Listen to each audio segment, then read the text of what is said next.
Hello, everybody. Welcome to Thirsty Sword Lesbians here at the Vactaire. So excited. Everybody is so excited and noisy. Yay! Yeah. Uh-oh. Alrighty. So we have a lovely crew of ladies and NBs and everything in between. And we're so excited to present to you this amazing independent book by April Walsh. I knew it was a W name. April Walsh is a trans activist and roleplay game writer. Thirsty Sword Lesbians is from Evil Hat Productions, and it is a really, really cool take on a tabletop game. So we're here for it. I am DM Aphi. Well, in this game, I am the Gay Master, Aphi. I have volunteered myself to try to run this system. It's very new to all of us, so please forgive any flubs or needing to refer to the book or anything like that. We are just learning, and most of us learn better by actually doing, so that's what we're doing today. The players have already figured out their characters. They've been giving a little bit of information. So before we actually get into the game itself, we're going to just talk about the Trevor Project. It is an LGBTQ plus youth organization that raises funds for everything from suicide ideation to coming out of the closet, all of that stuff that gay youth need, all that support that they are going to need for that, especially in places where it may not be so copacetic for it to happen. You can donate at any point during the stream to the link that I'm putting up here in just a second. And you will be entered into our charity giveaway draw. There's lots of stuff on there that you're going to see. We've got a book of fairy fire. We got some dice. We got some art that was painted by Artemis themselves. And it's just a lot of fun shit.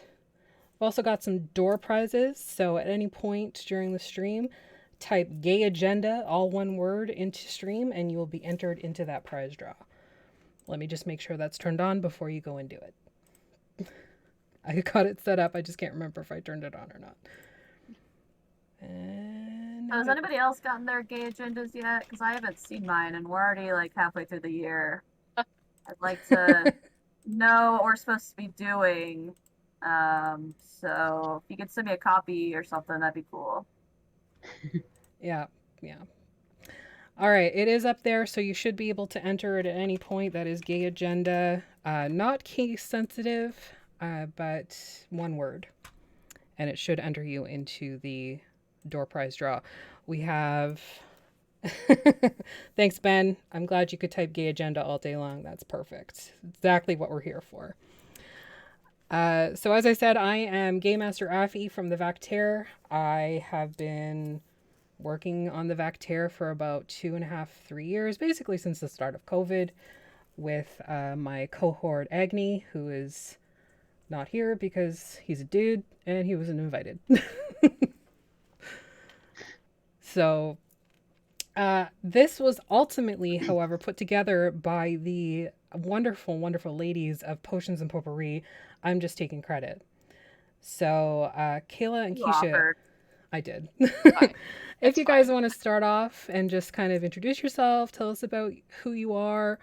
Yeah, I'll go first. I'm Kayla. I am the equal half of Potions and Potpourri.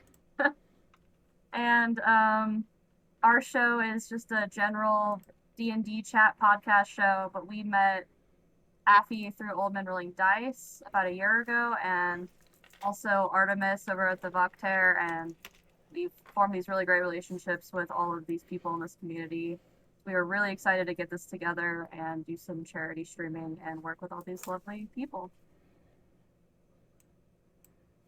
And I'm Keisha, the other half of Potions and Potpourri.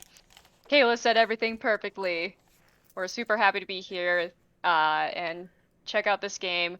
Although we do primarily talk about Dungeons and Dragons, we've definitely expanded into other systems, obviously this being one of them. So we're super stoked to try it out and have some fun. Definitely. We are also joined by Kay, who's down here in the corner. And thankfully, very, very last minute, due to, unfortunately, Cedar the Barefoot catching COVID and being too much of a bag of shit to play, which is totally understandable. I wouldn't want to play either if I caught COVID. So, Kay, tell us about you and Hammer of the Gods podcast. Yeah, so I'm Kay. I'm on the Hammer of the Gods podcast. It's an alternate reality version of Greek mythology.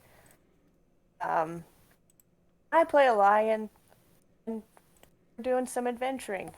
And no, I don't have a lot of insight more than that because I'm still playing it. You should listen to it. I'm excited to do this. I'm nervous and excited, but nervous and excited are the same chemicals released in your brain, so yes. That's true. This where I say what I'm playing here or no? Yeah, you absolutely can if you want, or we can touch on that after everybody's sort of introduced themselves out of character. Can wait. All right, sounds good. Perfect. Next up, we have Beats by Becky, who was a very last minute addition, but we're so glad that they're here because we love Beats by Becky so much. I love you. Thank you for having me at the literal last second. I am Beats by Becky. I am primarily a Dungeons and Dragons streamer here on Twitch. I also have a show called D&D Prep with Me, where essentially it's a co-working stream. We can vibe. You need something on in the background while you're doing your work. Cool. Awesome. That's perfect. You can also find me on TikTok with more shenanigans at Beats by Becky and on Instagram at There and Back Again with 2 N's at the end. Yeah. Becky, you were one of our first TikTok follows when we first started our TikTok account. Yes. I believe so. All right, awesome. So happy. It's all so close. It's almost 2 weeks in a row, Becky, that we got to play together. I know. I'm so excited. I am truly blessed. It is a blessed day. God bless. Maggie. I'm Maggie, and I play in all 3 of the Voctera games. Miss Walkers, and then currently hiatus Tuesday, Upal, and then on the Fixius 5. And besides that, I do have a Twitter and a TikTok and things, but I don't really use them. They're Hollowize, HOLOIZE, and I'm just here to have a good time and shitpost. Can confirm there is quite a lot of shit posting going on.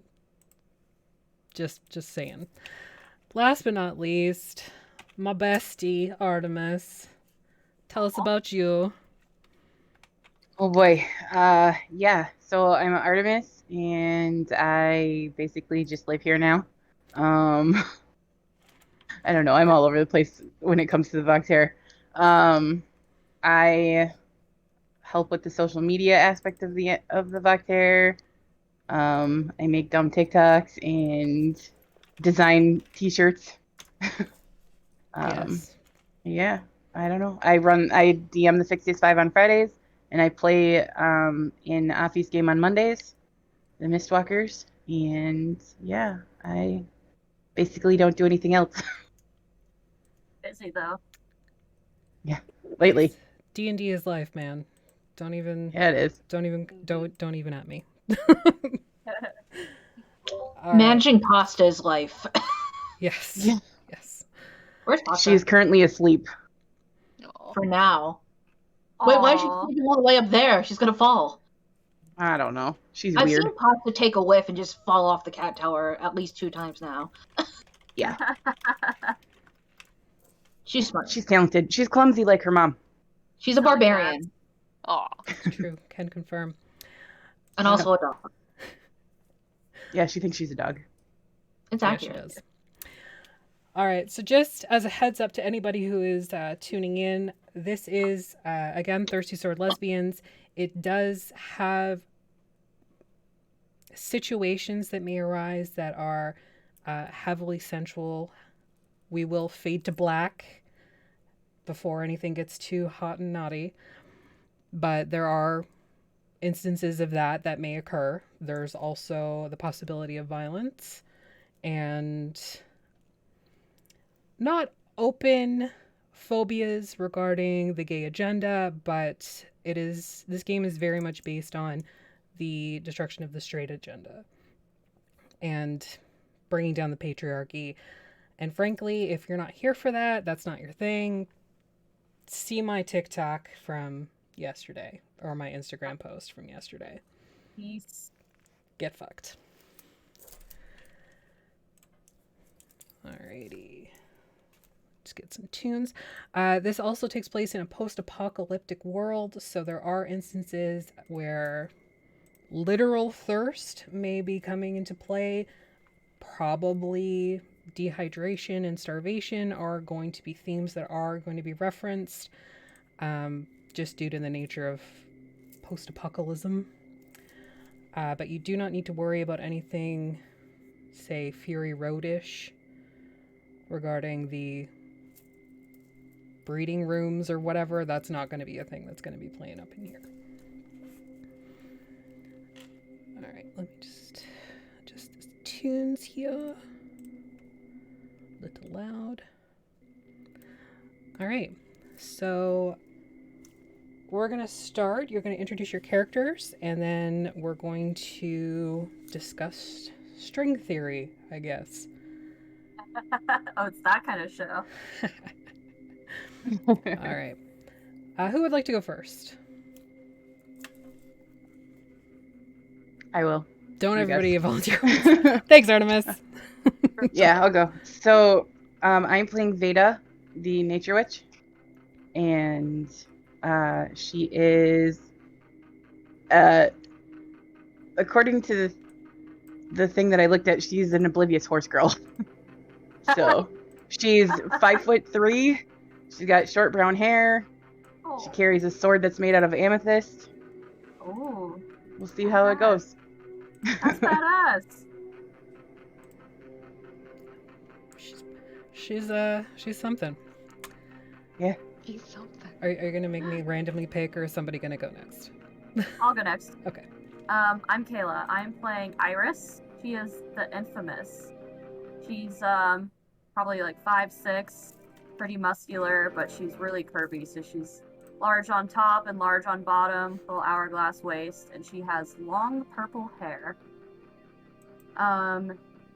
Her aesthetic was challenging demeanor.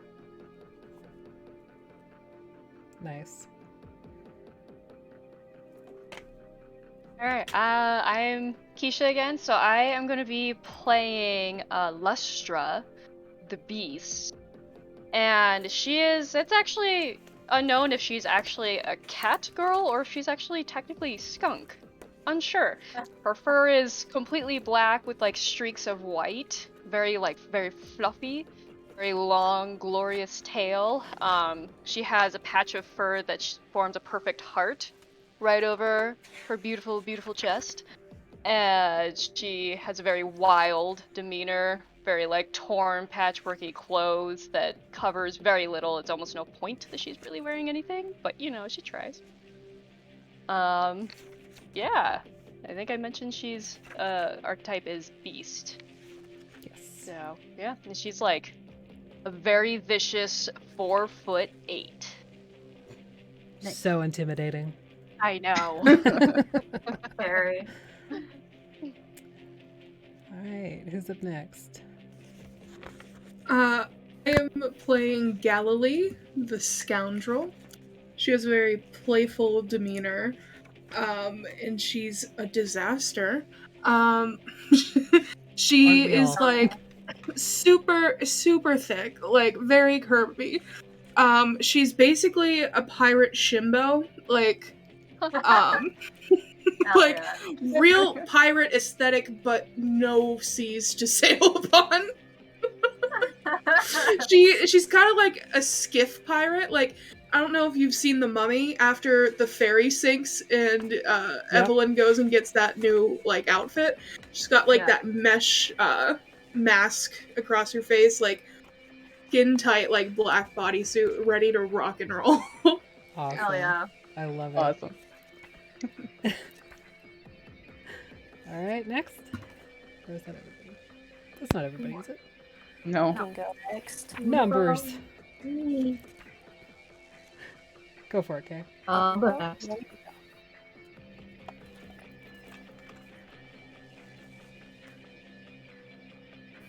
Who's going? Who's going? Go. I can go. Okay. That's fine. Okay. I'm Kay, and I'm playing Izala, the Devoted. She has an affectionate, soft demeanor, and is like 5'8", and is muscular, but you wouldn't know it because she always covers her body, like, all of it. Yeah. All of it. There is no skin, only clothes. All right, Maggie. I'll be playing Jasmine, short, and then it shortens to Jazz, Benet, and they got their name because they're from a famous family of musicians who have played for as long as they could remember. Their ancestors have statues of them with various instruments throughout history and how they evolved, and all that greatness was put on Jazz to be the next generation, the only child in it, and carry this legacy forward. So they are the chosen, and they have like a kind of jazz style music that fits their name because we're really obvious here with symbolism. And she carries a big sword because who doesn't love a woman who can sing with a big sword? Also, I cannot sing, so any representation of me singing is not representation of her singing badly. It's just I can't be a wonderful singer with a big sword, but I can pretend it. I love it. Okay, so the next step of the game is you're going to essentially develop your party. And that basically entails discussing openly who you might vibe with, who maybe you're a little standoffish about, and there are certain questions that you can pose to one another from your playbooks where you can use it to gain string or like give strings to each other. It's not going to be gaining strings, you're going to be giving them out to whoever you think may work best with you. Okay. So I think we should start with our chosen, to be honest. Me? The chosen one? Yeah. So I choose you mainly because from the backstory I provided you. So you are free to share from that backstory whatever you like and whatever you note. However, the rest of the party will already know that you are the head of the rebellion. Okay. Hell yeah. You have put everything together to make this final move on the Citadel. And everything else you can sort of share or not share. Mm-hmm. So, my character... So do I just do this in a you would know kind of fashion, or would you want it in character, or what do you want? Either way. Whatever you're Okay. most comfortable with. It can be in character or you guys would know X about me. Okay, you guys would know that Jazz is from a very important family that used to kind of splooge and smooze with the leaders throughout the history of Cistern. And because of this, they have met a plethora of people who might be deemed important. And while they did have some good relationships with those people, they didn't last as Jazz grew and they realized that, hey, maybe even though good things are happening to me, they might not be happening to everybody else. And because of that, they severed their ties with the kind of leadership going on, and they began to lead this rebellion in hopes of doing something greater than they ever believed that they could do. And while they have a lot of hope for this, they do tend to get really stressed out. I mean, there's only so much banging on a piano at 2 a.m. somebody could do while also playing a trumpet at the same time. And scatting. So, yeah, they will be leading you on this expedition. Hopefully nothing horrible happens. But at least if it does, it'll be showtime. All right. So, keeping that in mind, is there anybody that feels they would most likely vibe the most with Jasmine? I think I would. Yeah? Mm-hmm. So Iris would probably know of Jasmine since she was part of her family was important and kind of was part of the Cisterf, like royalty in some way. But you guys would be able to tell that Iris is pretty well fed. She probably hasn't wanted for a lot, despite what's been going on in the world. She definitely has a very standoffish attitude towards everybody, but is excited to meet Jasmine because she came here specifically to find her to join the rebellion. Okay. So, with that, do you think Iris, would give Jasmine a string or 3? You can do up to 3. I would probably give her at least 1 because she would have known my position from the inside, so she would know me at least in that regard. So yeah, I'd give her a string. Okay. So, Jasmine, on your playbook, you're going to mark that you have a string on Iris.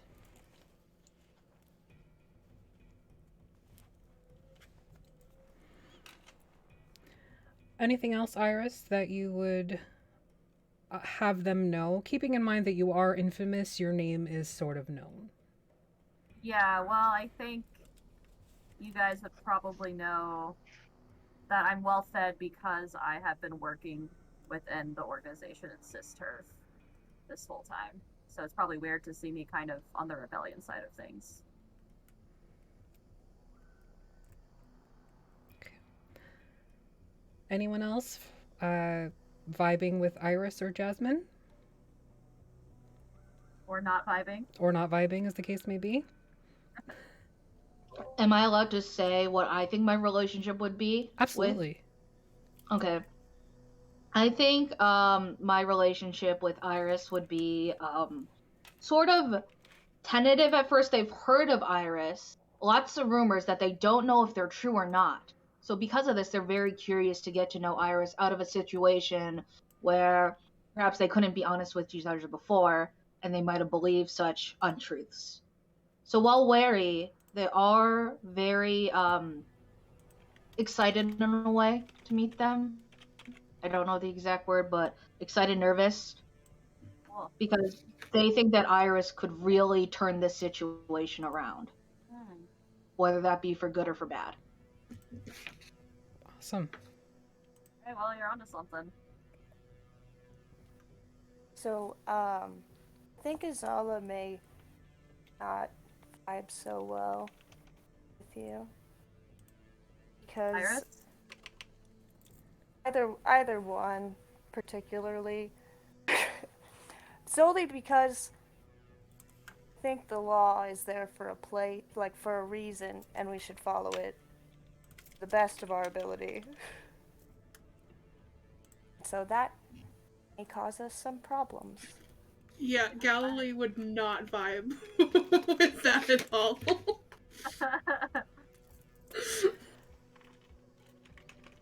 All right. Why wouldn't Galilee vibe? Galilee is a very ask for forgiveness. The rules are basically like guidelines than actual rules kind of gal. I feel like maybe she's probably popular amongst like the crime rings in the city. I don't know if she's like, if a lot of people have actually had any experience with her, but they've probably heard the name with some infamy. um, she's rather self-serving in a lot of ways. But it's never a bad thing if she's helping out like a good cause while also getting what she wants. Very Han Solo. Yeah. All right. Vibing? No vibing? Lustra would vibe with that for sure, I would say. Okay. Like, very intrigued with that kind of lifestyle, and who exactly do you know, and who are you cozy with, and who can I maybe cozy up with you alongside, kind of a thing. Yeah, Galilee's into that. Yes. All right, so you guys can share strings if you want. It's up to you. Between 1 and 3, if you want. I'd give 2 strings. I was just gonna say 2, yeah. 2 Okay, strings cool. for sure. So, Zala, with that in mind for Galilee and Lustra, how does that make you feel? You're Maybe muted. I should pick... Oh, no, wait, no, am you're I? not. Sorry, there was a delay. Oh, so sorry. No, that was mine. Well,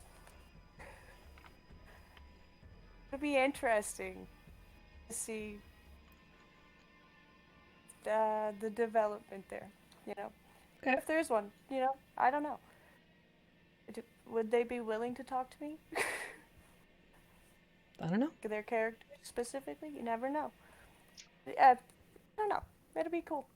All right. Interesting. Galilee, Lustra, how do you guys feel regarding Azalea? I feel like Zara needs Lustra in her life to loosen up a little bit and see the fun side of things, and maybe break some laws and see that's actually kind of a better life if you look at it from a different angle. Lustra definitely wants to cause some chaos. She keeps to herself. Probably don't really know why she's here along for the ride, just kind of appeared. Nobody's heard of her. Maybe seen her before. She's just kind of there, sidling up next to you very suddenly from the shadows and poking around maybe where she isn't supposed to, especially where she isn't supposed to, actually. So she would, Zara would be very fascinating in Lustra wanting to kind of teach some new things. Okay. So would you consider giving Azala a string? I would say a string. Okay. Yes. Azala, you can choose to reciprocate the string or not. It's up to you. They have been cozying up to you. I would reciprocate the string. Absolutely. Yeah. Okay. Chaos Rain. Make chaos rain. Beginning.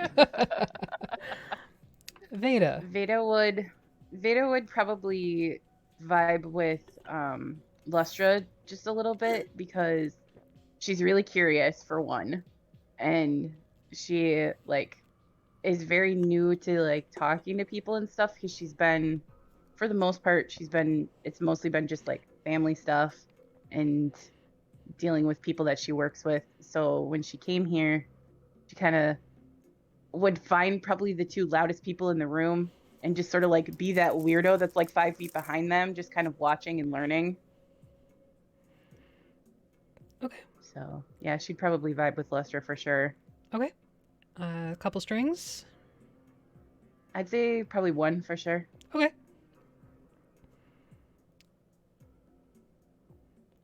Yeah. Weirdos are always good. I could always throw a string at a weirdo. I like weirdos. All right. So Veda, you got a string on Lustra as well. Okay. All right. With more information. Sorry, go ahead. I think Jasmine would give Azala a string because I think that they've been trying to get to know Azala because they can tell that there's something more going on in there that maybe Azala isn't ready to share, but it's important. And I would also I would give her 2 strings, and then I'll also reciprocate Iris with 1 string. Thank you. Okay. Any other curiosities or strings that anybody would like to met out? I think after kind of getting to know everybody, Iris would be interested in Galilee. Okay. Kind of we kind of have similar vibes, but I don't know if I can trust you kind of a way. Galilee would reciprocate that. like Galilee would give you 1 string. Yeah, okay. I would not gonna give you a string. I don't That's think so. fair. Galilee's like, okay, I don't think you I'm got ready. my interest. That's fair. All right, and just to clarify for anybody watching, strings are essentially used to modify the dice rolls. You can use them to help or hinder a dice roll either from a PC or NPC. There are some NPC strings that are floating around out there. Nobody's discussed them yet, but as we get into it, we may learn a little bit more. Anything else anybody wants to go over, discussion relationship-wise, friendship-wise, before we get into the thick of it? All good? Can I grab another drink real quick? Yeah, of course. All right. So cute. Love her to bits. Yeah. Okay. Where is my thing? I wrote it down. Now I don't have it anymore. Tisk tisk. Oh no. Oh no, it's Time there. heist all over again. No, I had it. I shared it with you guys, so I know I have it. I just had to scroll up to find it. All right, I'll wait for Maggie to get back. In the meantime, don't forget to type in gay agenda, all one word, into chat to be entered for our dice roll. Dice giveaway, sorry. You roll dice. You don't, yeah, whatever. As well, anyone who donates to the Trevor Project using our link will be entered into our grand prize, which includes, but is not limited to, a very mystery special set of dice that was featured on Potions and Potpourri's Instagram story today. Some more dice because we bitches are dice goblins up here. Yep. Yeah, we are. We got some stickers. We got some amazing art pieces. We got lots of shit to give away. Fire. So Very give us your fire. money so we can give you shit. Give us money, please. No, I mean, it doesn't go to us. It is 100% to the Trevor Project. You will get a tax receipt. Donate to the Trevor Project using our link. Because if you don't use the link, I won't know and I can't put you in the draw. Yeah, what's the minimum, Aphi? Like $5. It's super low. $5. $5 and you can even affect the story at this point in time. You can name an NPC, you can name a sword, you can name a shop, you can, you know. Give out strings? Is that what I saw? You can't give out strings, but you can put in a bit of dialogue or a setting that may be used. Swordy McSwordface. Swordy McSwordface. Yes. Oh no. All right. Perfect. So now Maggie's back. We're going to get into the thick of it. Just spilled soda all over myself. Oh no. I have a tremor. Trigger Look at started. these. Oh, Look at these baby. phalanges. How they shake. Me too.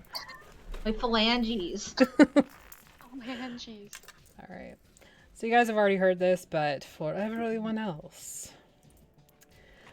60 years ago, the bombs were dropped. These weren't your normal bombs, however. Instead of causing explosions, radiation, and general devastation, they laid in wait at the bottom of lakes, oceans, and wetlands, slowly working their insidious magics on the hydrogen and oxygen molecules. It was a long game. As the bombs worked over the next 4 years, the Kingdom of Heterovia began to hoard desalinization tablets, massive rain reservoirs, and, if rumors are to be believed, an enormous freshwater aquifer that flows beneath the kingdom's earth. 4 years after the bombs were dropped, their mission had been completed. Simultaneously around the planet, the bombs had been working to release an odorless, tasteless, and barely noticeable film that was highly attached to hydrogen. Latching onto the hydrogen molecules, this film steadily spread through evaporation, consumption, and absorption.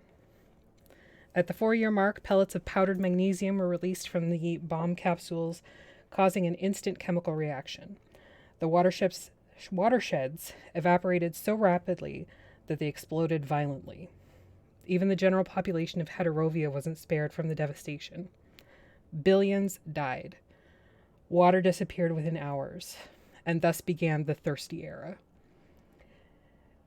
The party now gathers together as a rebel faction in the waste outside of the untouched Heterovian city, New Cisterf, a water-filled utopia, or dystopia, depending on who you ask. In fact, one among you used to live carelessly, even ruthlessly, behind those walls.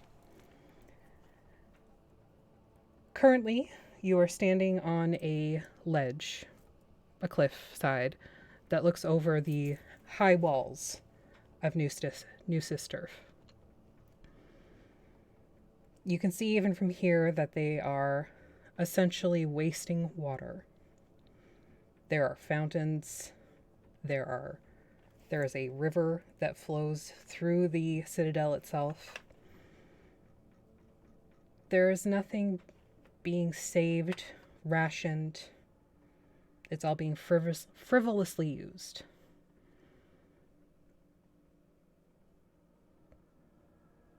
It's infuriating.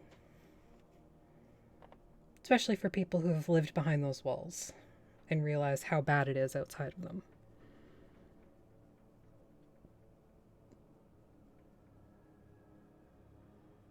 Jasmine,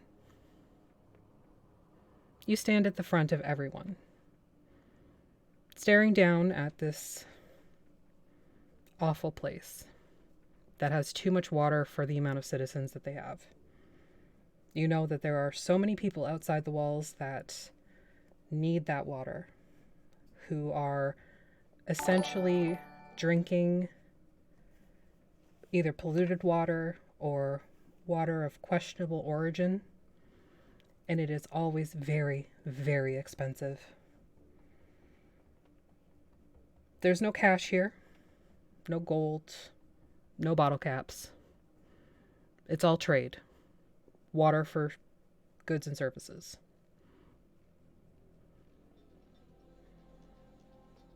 How would you like to start your mission?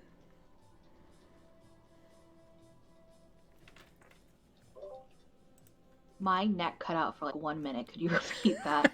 It stopped with the you've left from inside the walls and you're pissed off. Yes, you are pissed off, very much so. You can see that there's a lot of water waste going on, just frivolous use of it. And you know your path forward. As the chosen, you know what you need to do. You've got at least one idea of how to get there. And that is from a gala that you heard was being organized. So, would I go find my ragtag group, or are they with me already? They're with you already. Okay. I would turn to them and I would say, well, if we can get inside, then perhaps between all of us we can free the water that's going on, but we're going to have to play it a little, I do the piano hands, smoothly. There's going to be a gala tonight, and its invitation suggested, but I'm sure that we can figure out a way to, make our way inside.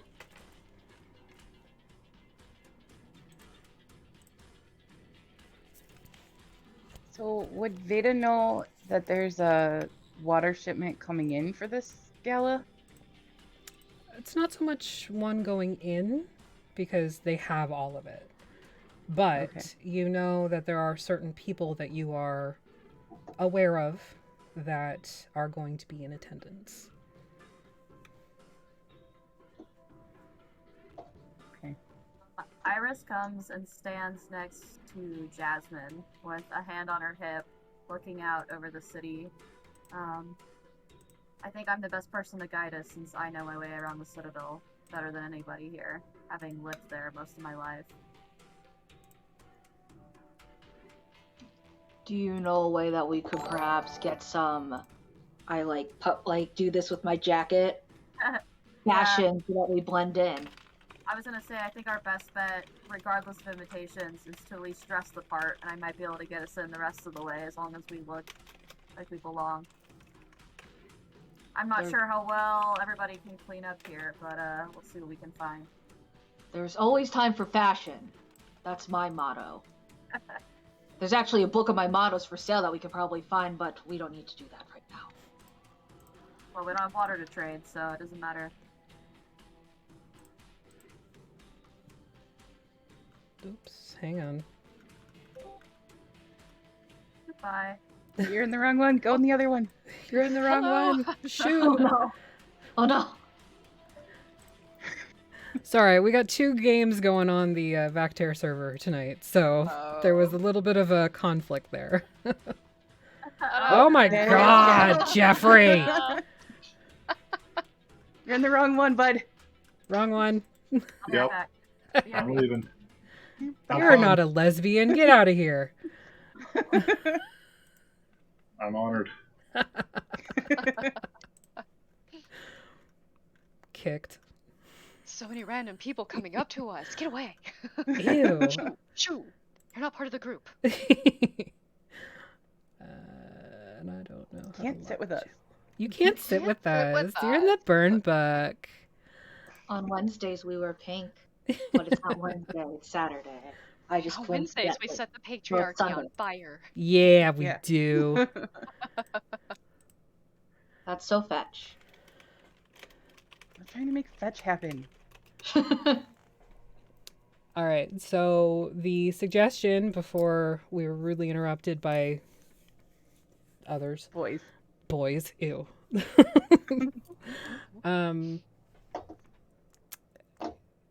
Iris had suggested leading you through the Citadel because she's been there. She knows how best to get where you need to go. You also know that there is this gala. Did I miss anything? We have to dress the part. I have to dress the part. There's always time for fancy dress. Yeah, there is. Mhm. Even in the wastes, you are able to scrounge and forage for fancy dress. Because clothes were not really high priority when everything went down. It was supplies and weapons. I mean, I hate to say it, but if anybody knows how to do the 5-finger discount, I know some shops that are pretty deserving of it. Excuse me. I don't think that's appropriate. The I'm only just discount trying to- I know. Just trying to get our dues, you know? Dues for what? Well, there's atonement to be made here from individuals and also from the Citadel itself, so whatever we can do to help the people behind the walls, I say go for it. Can't be part of stealing anything. Well, do you got a better idea?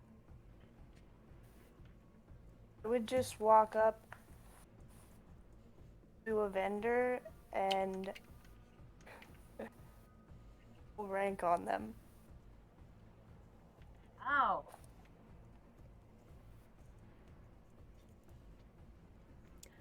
Very interesting people we have in this party.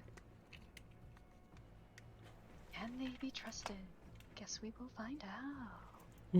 Yali's like leaning against a wall, just kind of like picking at her nails. Right, I might know somebody who could possibly get us some clothes. They owe me a bit of a favor. I don't know if they would be willing to outfit all of us, but I think it's worth a shot, so that we don't get anyone feeling uncomfortable getting our dues. Well, I can get behind that. if you want to, the duo of you lead the way, I'm ready to go when you are. Just let me. And I put on a pair of sunglasses as my disguise as somebody formerly famous. So nobody will know who I am now. Totally Nobody. unrecognizable. Has like the Exactly. nose and the mustache. Oh, a Groucho Marx one. Has Galilee been to New Cisterf? Does she know her way around there? Oh yeah. Okay.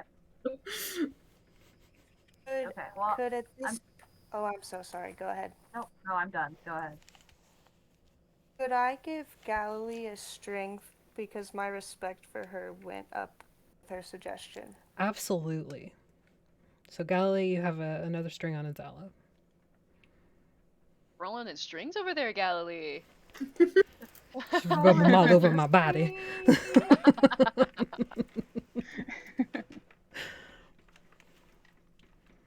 That's awesome. I love it. All right, so Galilee, you know your contact is likely either already in the city or on their way. So Right. you can choose to wait outside until they're probably not coming, or head inside and start looking. Or you can ask around. Head inside and start looking. All right. Are you using your intel? Yes. Okay. So we're gonna go through the back door. Correct? Correct. Alright. So the Citadel itself, it has seen some wear and tear over the last 60 years because of the lack of bodies needed to rebuild something of this nature. There are some crumbling areas that are very dangerous. Generally, they're not guarded, but they're also highly dangerous to get through. Galilee, the first time you went through this, you almost broke your ankle. But you figured out a way to get through the area in order to enter the city. So it takes you a couple of hours to get around to the back door of the Citadel. And before you all now, you see a very large wall that is starting to crumble from the bottom. It's still solid at the top. There's still a parapet. There are no guards on it. And the area for which you can wriggle through, your largest member would probably be Iris with her badonkadonk. She might have to squeeze a little, but you're sure the rest of you could wriggle through okay.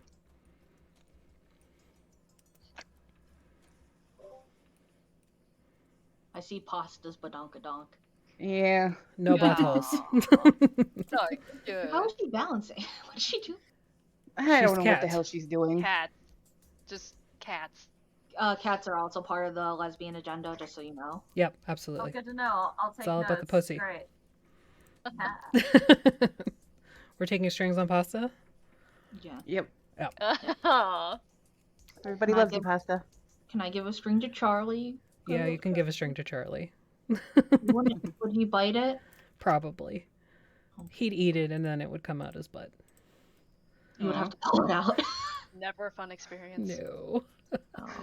So, Aphi, we're passing into the Citadel through the wall. Mm-hmm. Yeah, so you're following Galilee. Iris, you're not sure where this hole came from because you were not aware of it. Yeah, I probably would have known that there was a way in here. You would have known that there are like other areas that could be used to access the Citadel, but they're not safe. And this one is clearly not safe. But Galilei seems confident. So is the whole city like patrolled? Like people aren't allowed in and out? Not so much not allowed in and out, but there's definitely sort of a pass to get in and out. Not like an actual physical pass, but there's very much an aesthetic of people who can leave and who cannot leave. Okay. So like the beggars aren't allowed in, but the city folk are. Okay. Yeah. So the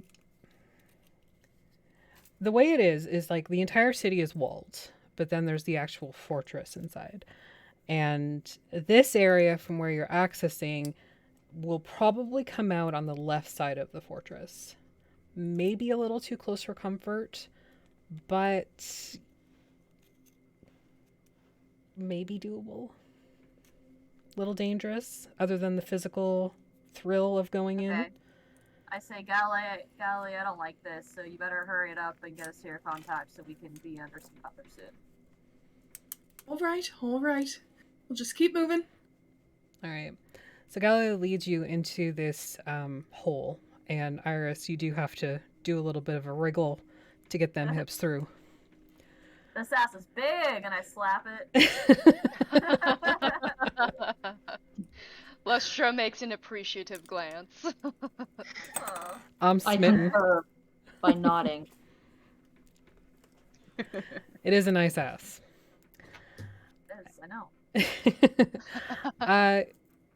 In here, the only person that would be able to stand up straight would be Lustra. Everybody else either has to hunch, or if they're even taller than that, they basically have to crawl or be bent over all the way. Yay. Get it. I need everybody to roll a daring check. Oh, boy. First roll of the game. First roll of the game. So, for chat, 2? 2 d6s. 2. And you have a daring modifier on your playbook, so you add or subtract that.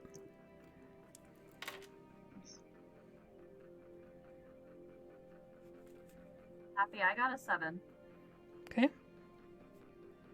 I got a 9. Okay. Brave girl. 6. She's also kind of a derp, so. Okay. 7. I also have gotten a 7. Got a 10. Damn. All right. Zala. Solid 10. All right, and just to explain the rules, so there are 3 steps that the players can take. It's they roll 2d6s. Under 6, they've not failed, but there's going to be consequences, major consequences. Lustra, unfortunately, rolled a 6. So you can actually mark an XP on your playbook. Because we all learn from our mistakes. Between 7 and 9 is a mixed result. You've succeeded, but there may be some issues. And a 10 is you've beyond done awesome. Like, great job. Okay, so Lustra, we're going to put you at the back of the party. That's where she wanted to be anyways, Yeah. just to watch See all the everyone butts. else. Yeah. She's a butt lady. So at the back of the party, everybody's sort of moving ahead. You're able to move ahead. There's some nice butts in front of you. Mm-hmm. And then you hear it. The rocks are moving. Not behind you, above you. Oh. It's just that slow sort of stone on stone shift. You're not unfamiliar with it, but having it directly over your head is probably not a good thing. So to avoid essentially becoming trapped, I need a grace roll, please. Oh no. I actively ignored that one. Or, I'll put it out here, you can also do a wit to try Worse. and maneuver yourself out of the situation. Wit is a negative, so I'll stick with grace, because Okay. that's a +0. I got a 7. 7? Okay. So the rocks come down and they land on your foot and on your tail. Oh, that hurts. Oh, it hurts so bad. And you don't feel any bones breaking or being crushed or anything, but there is a considerable weight on top of them right now. You can decide how you move forward, but it's probably going to hurt if you try to do it by yourself.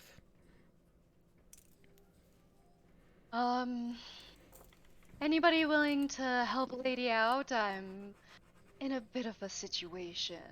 The rest of you did hear this sort of rock tumble and then a caterwaul of pain. Veda would be the first to run back and help, so try to help, like, move it gently off of her foot without it crushing more of her foot. Okay. I would like to also help if that is possible. Absolutely. It is a little bit of a tight squeeze. So, Lustra, as you're sort of like squished and on the ground with your tail and your foot caught, Veda and Isella, am I even saying that right? I apologize. I probably should have checked. You are. You're Okay. doing great. Perfect. They have to essentially climb over you to get to the rocks. And while Veda is more or less straddling your legs, Izella's up close to your head and they're kind of like shuffling the rocks over top of you. Very good form, Izala. I very much approve. I'm so sorry if I've invaded your personal space. I think it's necessary for the sake of your life. No, I agree, and I get a little bit closer. Not invasive at all. Kitten. I would blush. Are you trying to entice? Yes. Okay, you can roll an entice check. Entice. How do I? What am I adding? I don't know. What's your modifier? I don't know. What's entice? Yeah, where would I find? The entice is going to be... One moment, please. So you're going to do a straight roll and add probably your heart.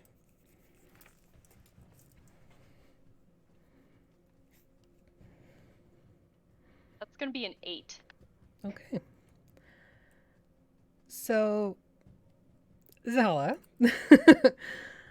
let's just sort of like leaning up to you and kind of giving you the side eye and just as she's sort of like curling a finger under your chin and like you can feel the claw dragging a little bit on your skin. Veda moves a rock, and immediately pain rushes to Lustra's ankle. She makes a funny face. She's like trying this sort of enticing technique. I'm like, hey. Oh, ow. It's like out of a rom-com. Yeah. So for a brief moment, I'm like blushing, and then I see your face, and I'm like trying to fight off the urge to laugh because I don't want to offend you. That's fair. Veda, Veda just goes, I'm sorry. You've heard all of this. You're still straddling her legs, trying to like shuffle everything out. Ignoring all of that as it happens. Mostly ignoring. However, like you have to kind of like wiggle a rock in Azalea's face to like get her to take it because obviously they were distracted. Yeah. Okay. Okay. Now kiss. Just kidding. It's too soon. Yes, it's too soon. It takes a couple more minutes, but you do get Lustra out from under the rocks. And Lustra, your poor tail, it's got a little bit of a kink at the end. No. Baby. No, this is where all of my confidence comes from, is my tail. Oh, does So it? Yes. can I look at it and be like, I think it looks good, a little kinky? Mm. You can do that. I love I'm it. going to reciprocate the flirtation. All right, you can do a heart roll too if you like.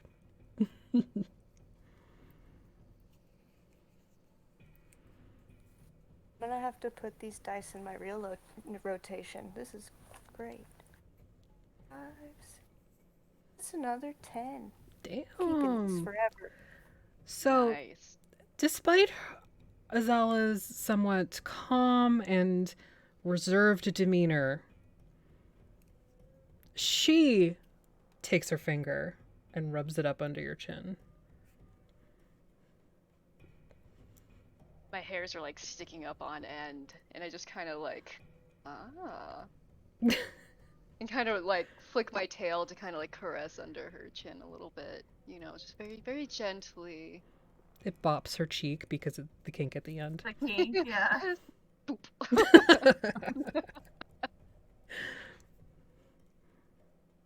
Veda, you're seeing this entire thing play out.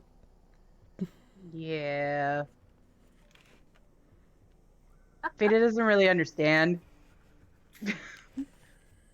She's kind of new at this. She's kind of new at the whole peopling thing. They're just friends. It's fine.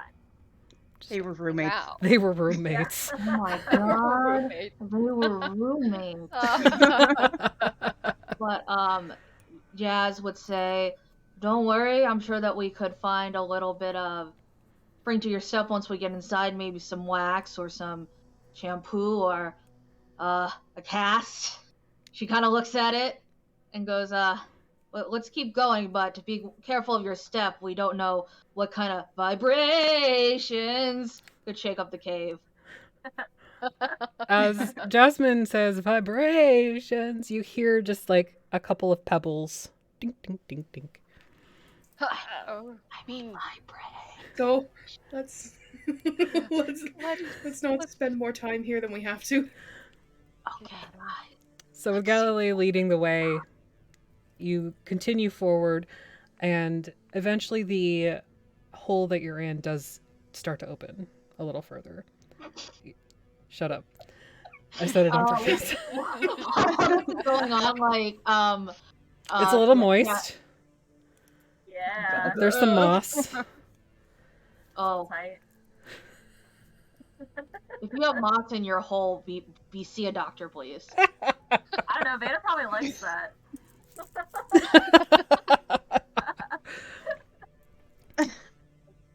Oh god. It's So already the best system I've ever played. I know. Just the sheer amount of ability to be ridiculous is awesome. So heading into like deeper into the hole, it does grow. You are able to stand up a little bit straighter. The taller ones are still a little bit hunched. Iris, it is wide enough for your hips now, so you're not having to shimmy sideways. Yeah, except I'm like hunched over, and like Yeah. my big old breasts are like hanging down, so it hurts my back. You know. Mm-hmm. It's a little bit Get uncomfortable. out of here. Yeah.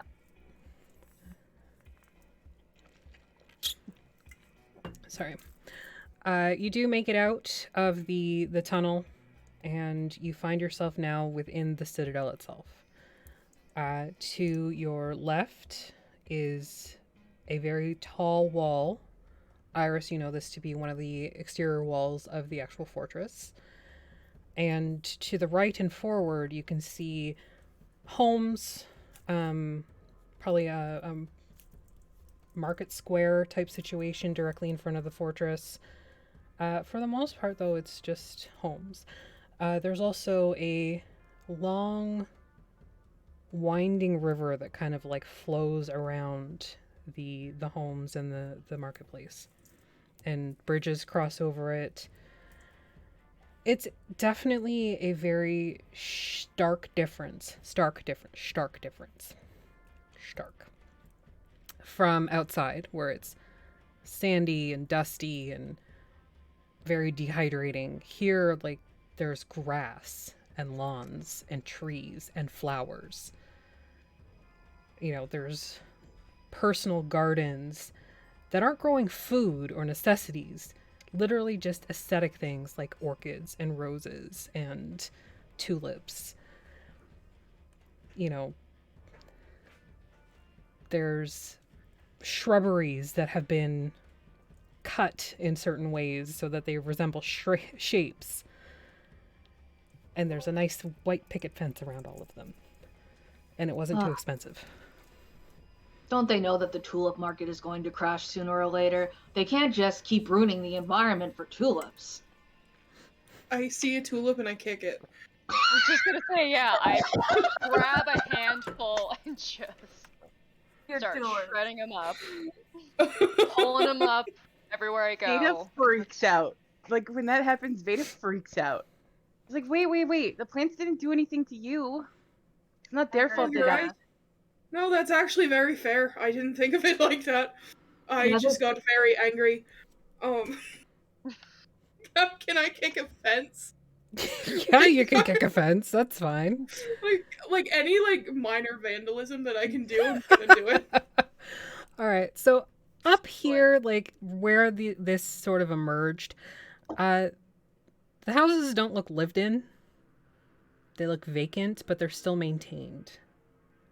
It's an aesthetic choice. It's an HOA thing. Don't ask. Oh, triggered. Fucking HOAs. They are the true bad guys of this game. They are the true bad guys. Can I use a sword to just mess up the paint jobs on these fences on these houses? Absolutely. Just start scratching shit up. What's your sword look like? So it is a rapier, except even the blade is matte black. And on the pommel and on the handle of it, it's woven with a shimmering gold paint. So I'm just kind of dragging it along like how kids do on fences with sticks, except it's a sword. So anybody walking behind Galilee can see this streak of exposed wood after the paint is kind of scraped off and the wood itself is gouged. And you can see on this very black midnight colored blade that there's gathering paint at the tip. Just the tip? Just the tip. Just the tip. Mm-hmm. At the exposed wood because of the tip. Yeah.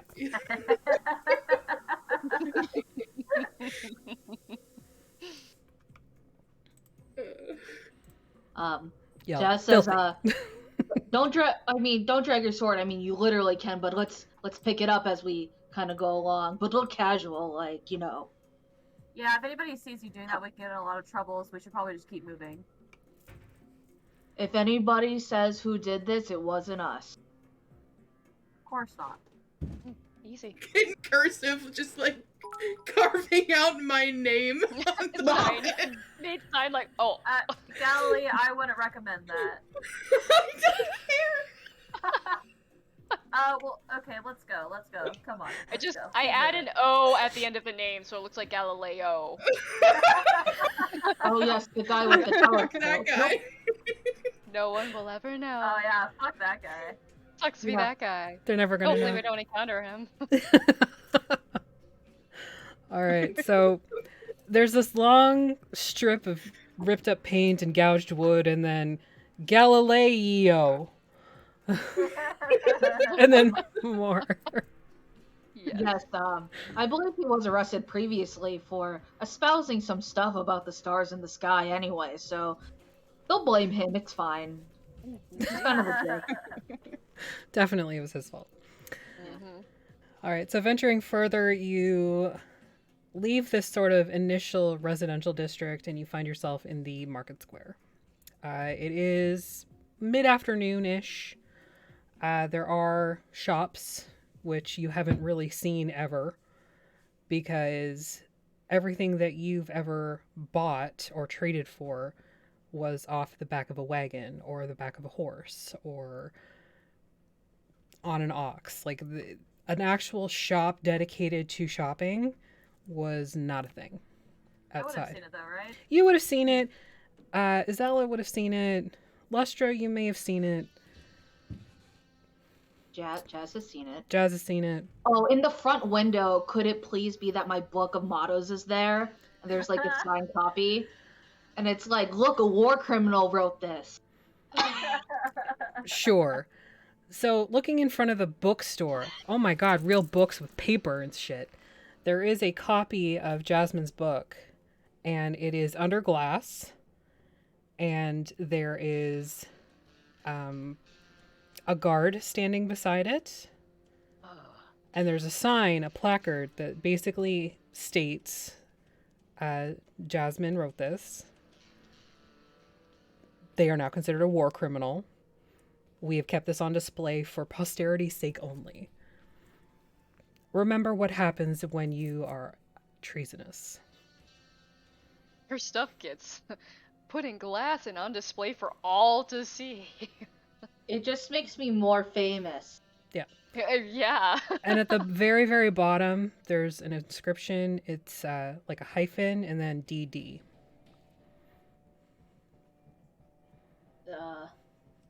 Would I know who DD is? I know who You DD is. have an idea. You have a good idea of who DD is, yeah. Okay. Doubly doable. Okay.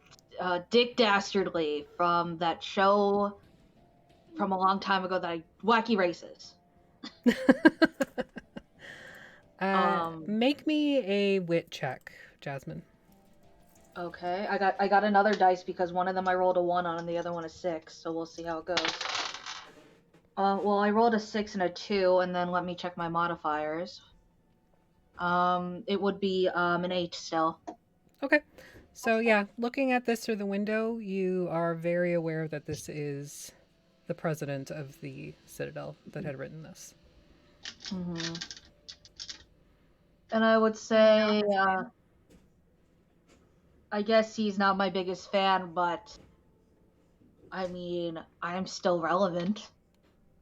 You know, what they say, what's that quote in my book? Oh yes, fuck the haters.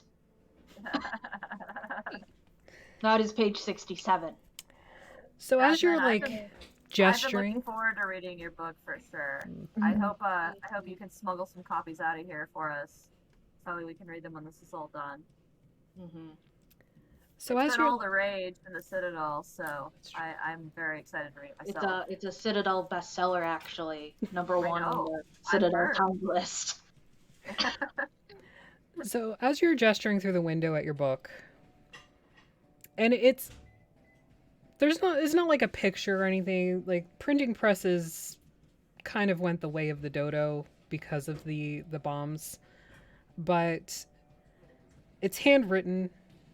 There's a drawn portrait of you, and as you're standing there kind of gesturing at it and tapping the glass, the guard turns around and looks at you and then does a double take, looks at the book in the case, looks at you,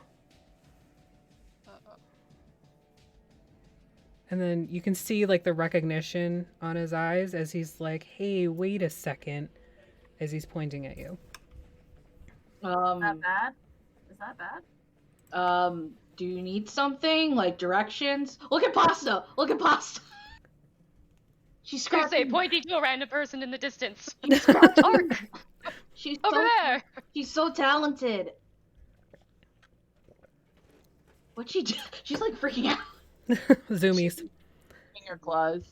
Yeah, it says, do you need directions or any help? And I kind of like do this with my really cool Groucho Marx glasses. He squints at you, and then squints at the book again. I Squints squint back at you. him. I want to sidestep so that my tail like kind of covers her face a little bit, I go, twitching around with that kink. So I got like cat hair in my mouth now. So the kinky tail kind of like covers the Groucho Mark mustache, Yeah. and it's like tipped up like this. I think I know you. What? Is this good or bad that he recognizes her? Probably bad. Yeah. Okay. Can I? Because he probably recognizes me, right? He's focused on Jasmine right now, so he hasn't even really noticed anybody else except Lustra, who's now sort of moved forward to provide further costuming. Can I try and like pull rank on him and be like, soldier, you have a duty to do. You need to stop harassing these women. We're gonna move along now. He kind of looks over at you, ready to like tell you to get fucked, and then he recognizes you almost immediately, and he straightens, adjusts his coat. Yes, Madam Iris. Yes, of course. Carry on, ladies, and I will go back to my job. And he's just sort of standing there, still holding the hills of his coat. I say, good lad, and I just kind of like gently usher you guys along. Let's go. Walking past, I'm just like, So before we get ushered out of there, would I recognize that as a decree from the president? Yeah, undoubtedly. You may have been there when it was forged. Okay, so I'm gonna say, actually, I don't think we can disregard an order of the president. I can't believe you'd allow such insolence in the town. And I want to see if he recognizes me before I explain who I am. He looks at you, and then looks at Iris, and looks at you again. I'm sorry, ma'am. Madam Iris has given me direction. I don't know what to do with myself. Drake, I have direct orders from him to usher these people into the Citadel, so we'll be moving along now. Thank you very much. You will be hearing from my cousin, the president, shortly. Thank you. You smell urine. I check to make sure it's not the tail that's on my face. It is not the tail on your face, mostly. Good. oh no. Mostly? It's themselves. What the fuck? So he did recognize you, but Iris unfortunately has higher rank than you do. Totally fair. Your fam, she's not. All right. So ushering along, you leave the bookstore very quickly. Where would you like to go? Are you looking for your contact gallery? Yeah, we need to get some clothes. Let's get You're some muted, shit. honey. Merchant contact. Okay. Just put the book here.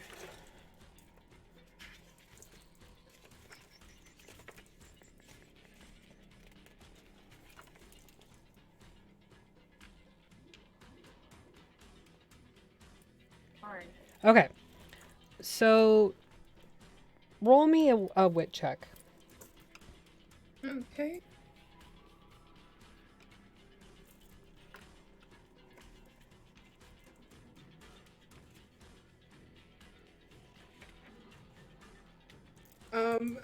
Yikes. That's gonna be a 5. Ooh, okay. Oh no. So Here we go.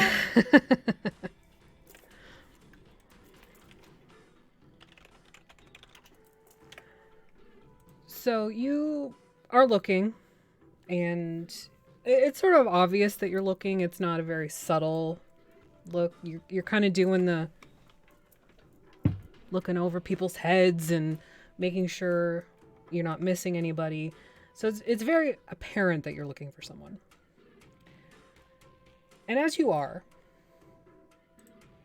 A very tall, statuesque woman approaches you. She is clad in dark red armor that looks to be fashioned like dragon scales.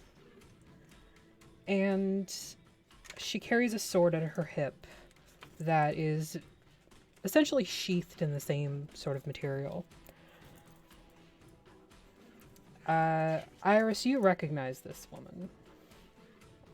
Somebody else does too. Azalea, you also recognize this woman.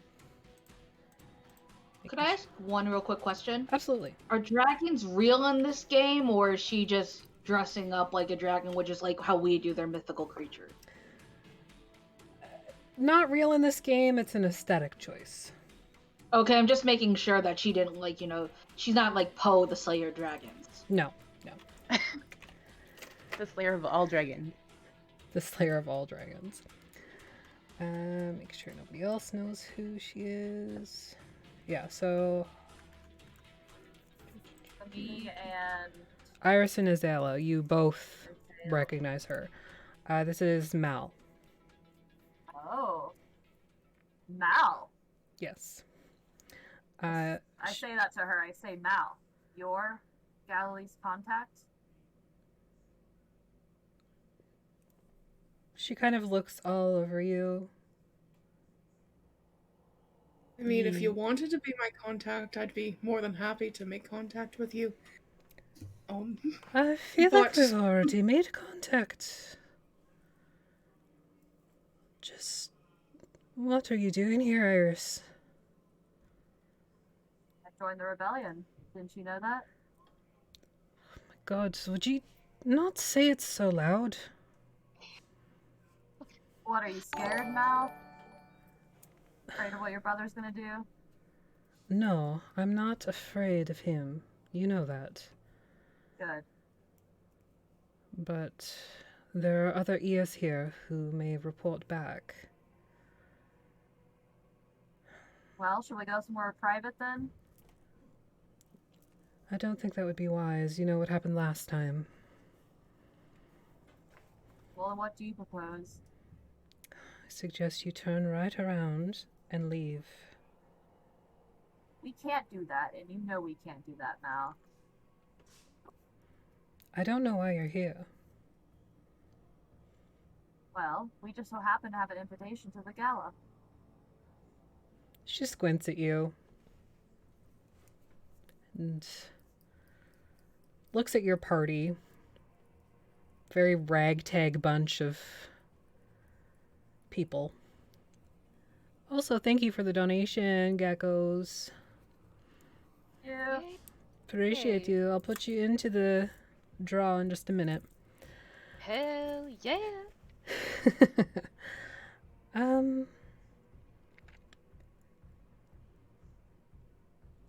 How did you happen to come across an invitation? You've been banished. Don't worry about the details. We'll see you in there, though, right? Is that what you're wearing? No, I have a gown, but Ah, great. Yes. her cheeks are a little bit redder.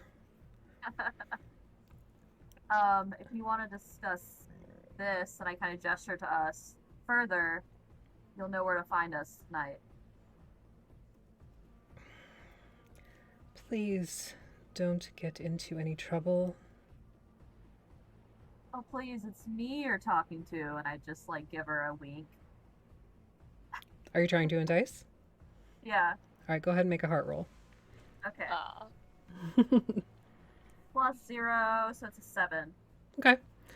The blush gets a little bit darker, and she kind of clears her throat and adjusts her posture and her armor to appear more masculine and a larger presence. You're familiar with this sort of movement.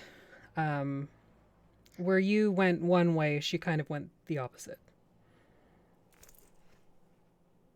And then she looks at Izala. And you too. Yeah. not so sure how I got caught up in this, but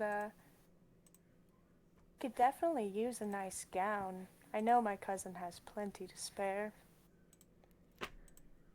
Azala, you should be at home. I can't do that. No, I can't do that.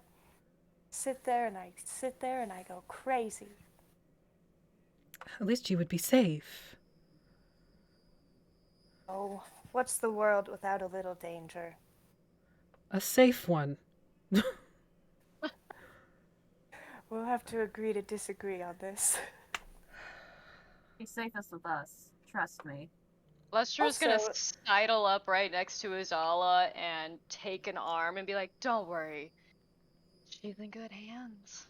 And with one of them as well. You... Yep. Did you listen to nothing your father taught you? Nope. Al, you're one to talk about fathers.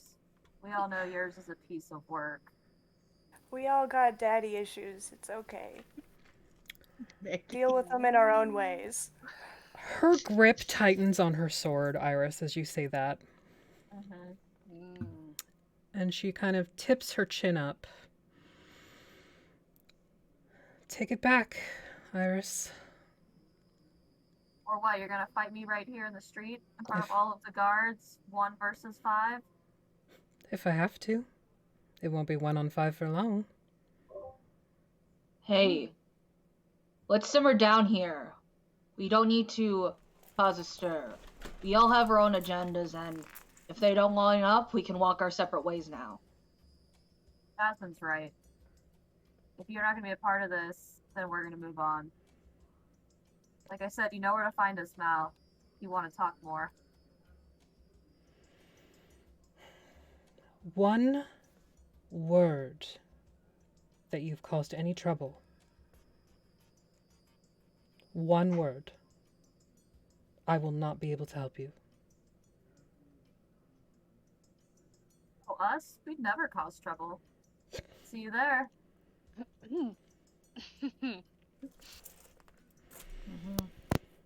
She... And we settled for like 3 words. Can we get 3 words? Just a margin of error. the- Okay, I I'm don't know happy who to you have are. the 1. One word. I feel just a little unreasonable. Like 2 at most. No. Do my best to keep them in line. Yeah, I mean, I hope you're teaching them.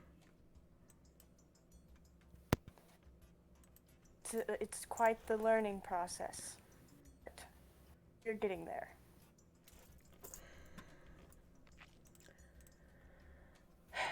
Well, can't say anything for the company that you keep, but see you this evening, cousin. And she walks away. I'm out. It just waves. See you then. as we walk away, I say, well, there's a difference between getting in trouble and doing something wrong. You All just don't right. get caught. How do you give strings to other players throughout the roleplay? You just say I give a string to whomever. Okay. I just wanted to double check. And how many strings do we have to give in total? You have 3 strings per person, but Okay. that was just at the start. You can go over that.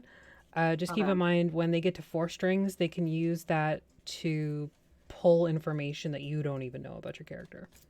Yeah, got it. Hmm. I am going to give a string each to Kala and Yasmin. Not me. I mean Azala for that. And can I give a string to Lustra for earlier too? Absolutely. I definitely want a string for Azala from earlier as well. 100%. So I got a string from Jasmine, right? Yes. Do not swallow it, or else it will happen like we discussed with Charlie.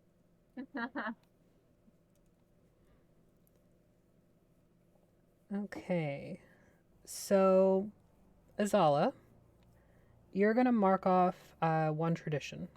Or two. You should be at 2 tradition right now. Okay. No. Okay, cool. Also, after all of this interaction, I definitely, Lester would sidestep to Veda and be like, seems like we're in quite the famous company here. Wouldn't you agree? I guess so. That's very interesting. Very interesting indeed. They're all from here. And you're from... Are you from here? I'm from around. Okay. Keep your secrets then. She just kind of looks at you. Okay. Precious. You So gross. are a button.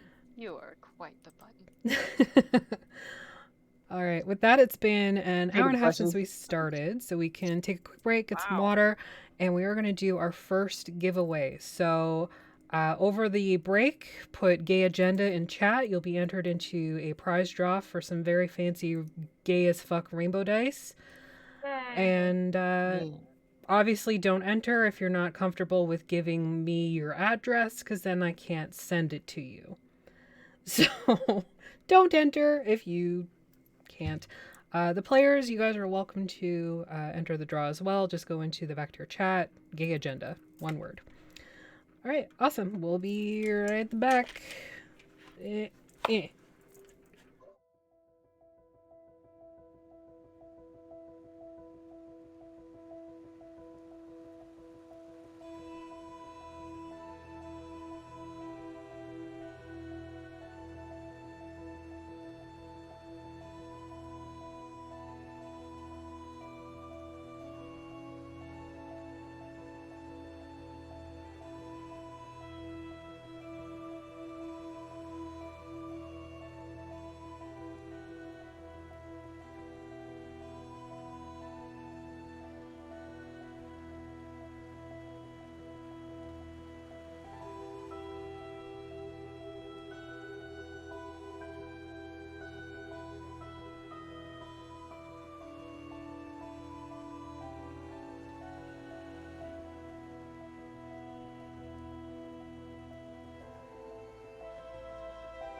Oh, hello, we're back. So, Adorable. Oh, hey. Go ahead, Becky. What's up? I was just saying, so I've had like these curtain lights for about like, not these ones specifically, but I bought them again because for about 2 years I had them on just consistently for those 2 years. And I'm like, this is going to be a great backdrop for when I start streaming. So come February, I'm like, great. This is going to be great. Um, sorry. Um, but, literally the night before I was gonna stream, they all died. So I had to order them. It's an And omen. I spent like 2 weeks of streaming without anything behind me, but I like lit some candles and it set like a nice ambience against like my remember. DM screen in the back here. So I remember. I was there. I was in the there dark in the ages, beginning. The dark before ages. Becky said, "Let there be light." Oh. All right, we're back. Obviously, got to talk about the aesthetic. And we're gonna have our first giveaway. So drum roll. Oh, Plush Viking won the giveaway. Hey, Yay. he's over in Jer's game right now. I know. Let me just write that. Where'd I put my fucking pen? Oh, it's right here in my book. Of course. Poke your Congrats, finger and Plush write in Viking. blood. I was gonna Well, say that was that, or morbid. like check this area because that's where I lose them all the time. Where? Oh, yeah, same. So I will clip them on my shirt and then they just get lost. Oh, I put them like in the cleave. Yep. Yeah. Yep. Yeah. All right, awesome. So we do have another giveaway. Let me just clear this one.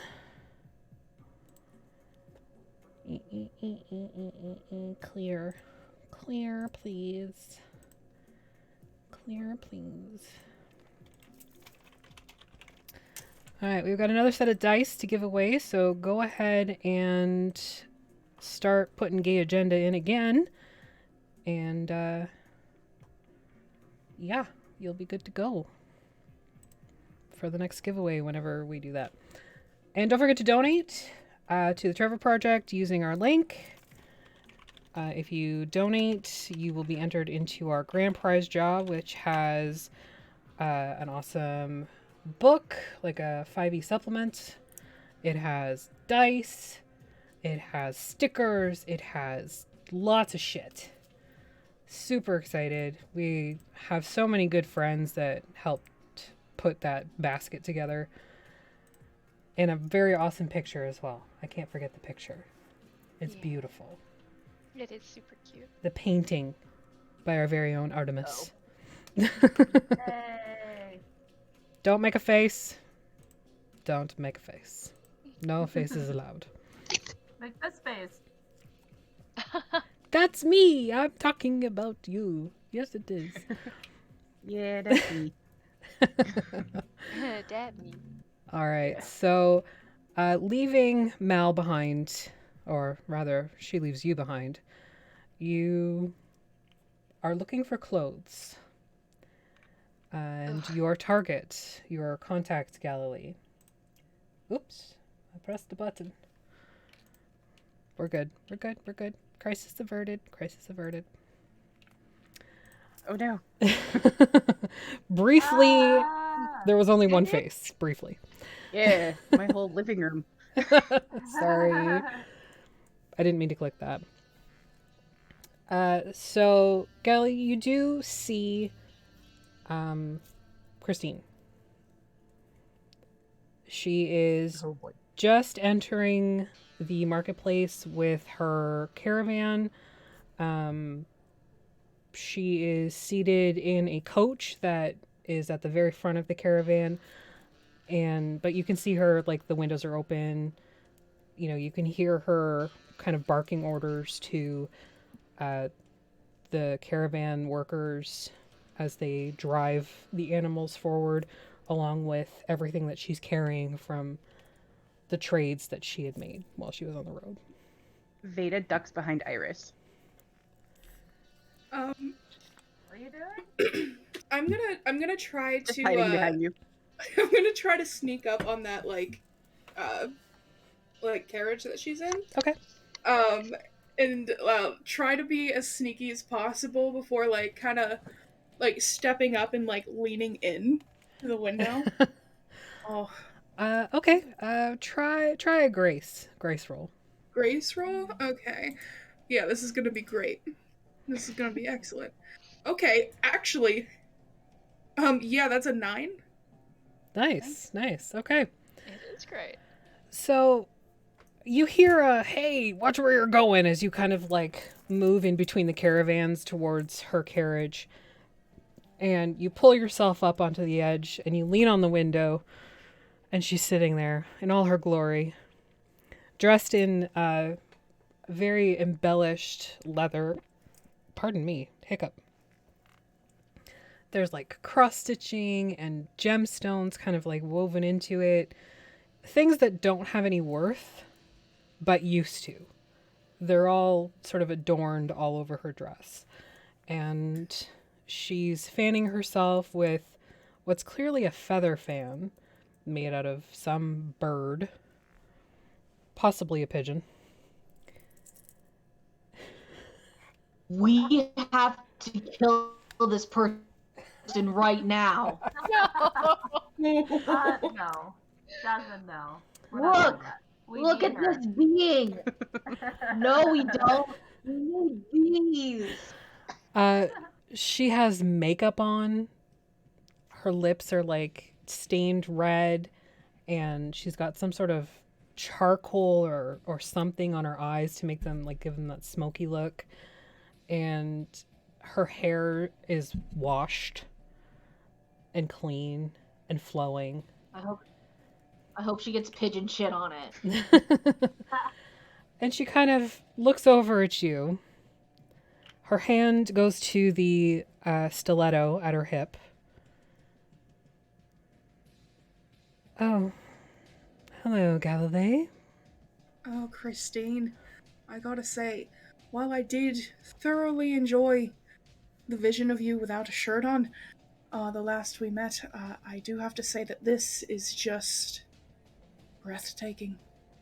How are you? Okay, then. A little sore still from our last meeting. Right. Well, What is it you need, Galilee? well, other than just seeing your beautiful face, I need some attire for my crew, and I think that if you wanted to help us out, there could be something in it for you. What would be in it for me? Whatever you want. She folds her her fan and kind of gives your nose a boop with it. I'm like grinning like the Cheshire cat, like just cheesing for Christine. You... How much do you need? Right, well, there's say 1, 2, 3, 5 of us. 6. I think 6 of us. 6 of us.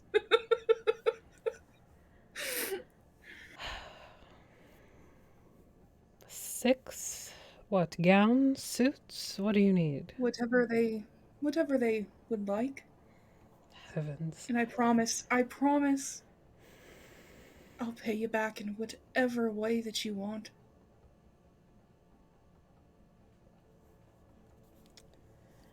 You remember where I live? Oh, how could I forget? Meet me there in 2 hours with your companions. Of course. Make them arrive in 3 hours. And she's gonna try and entice you. Ooh. I rolled a 9. So mostly effective if you would like. But she Yeah, I does mean- kind of give your chin and your nose again another little tap. And then So- demurely fans herself.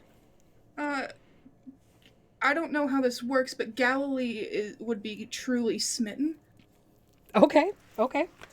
So let me just pull that up here. Oh, I was already on the scoundrel. Perfect.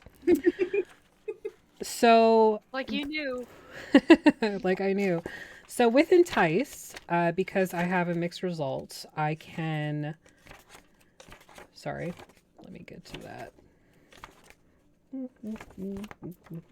We didn't do this before the break because I forgot about it, but we did it over the break for all of the enticing that happened already.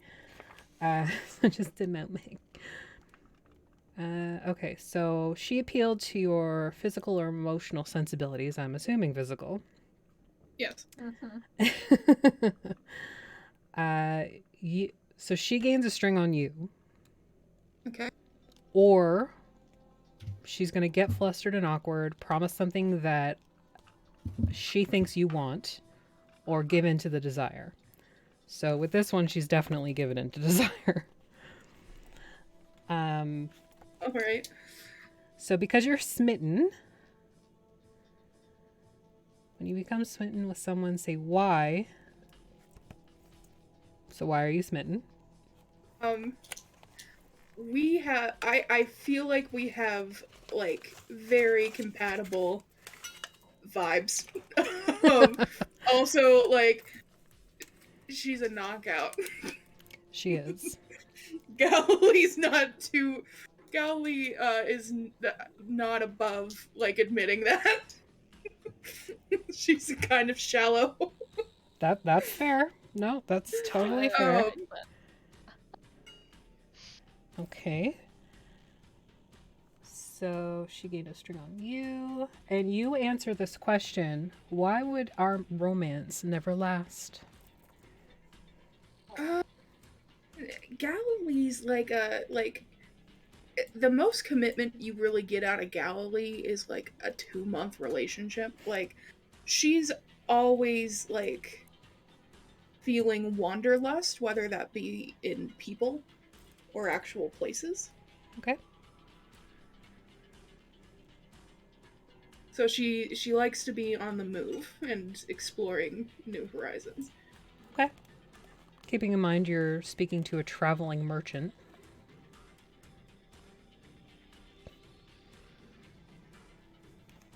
Just something to think about. So, with that, she pokes your forehead and then pushes to get you off her carriage. No, wait, is there a time before? So, I tell my friends to be there in 3 hours, I'm there In 2. in 2. An hour and a half if you feel up to it. Up to it. You can make it an hour and 45 minutes. An hour. Well, wait. Okay. All right. I'm gonna walk away before I turn this into a complete dumpster fire. See you soon. No way. From this, like when this was going on. You would be close enough, like, depending on how much you followed. If you're still staying behind Iris, it would depend on if Iris moved with Galilee, or if you just kind of hung back. Let Veda kind of hide behind me if she feels safe doing that. I feel like Veda kind of like a literal horse, like sticks her head around Iris to kind of watch this happen, and then ducks back as soon as Galilee moves. Okay. So from where you are, you would be able That's to helpful. see what happened, not hear so much. Okay. I'm gonna like, I'm going to literally jaunt over to the group. Right. Well, we are going to look spick and span for this gala. You will be at this address, and I give them the address. In 3 hours. I will be departing a little early. Please do not show up any earlier than 3 hours. Great. Are we understood? No, we're not understood. Why not? I know how to keep time. Don't worry. We're gonna Ellie. fuck. So. Oh, okay. Yeah, we won't turn up unless you want me to serenade you with a violin outside No, the window. I please know a do bunch of not. great songs. That is so kind of you to offer, but we are good. It's okay. Don't you like some action with some live music? Oh, I'm Maker saying it's not a problem on my end. Oh, I'm I see. gonna reach out and be like, "Are you sure that's enough time? It could be a little later if need be." Oh, please be a little late. We will be Actually, late. that'd be great. We will be very late. Just be Don't fashionably worry. late. Gotcha. Wink. Wink. Do you say wink out loud, or do you like try to wink? Both? We both say and do. Yeah, wait. Wink. Wink. Nice. Allie does struggle with her wink, so it's like really weird. Like she's like moving half of her face, like.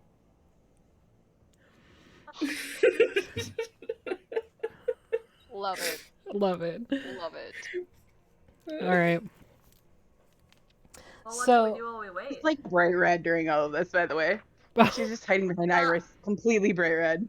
Aphi, I want to notice this. I want to try and figure Veda out. Why is she so awkward? Absolutely. Aw. So let's She's a do weirdo. that. I kind of like grab her from behind me, like put my Mhm. arm around her shoulders and kind of like pull her forward and try and confront her about all Whoa. this. All right. So dragging Veda out from behind you, you can see that they are blushing very deeply. Okay, and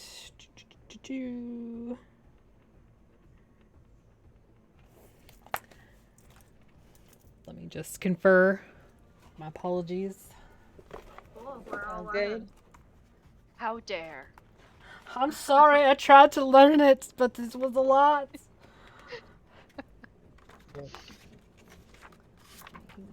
There it is.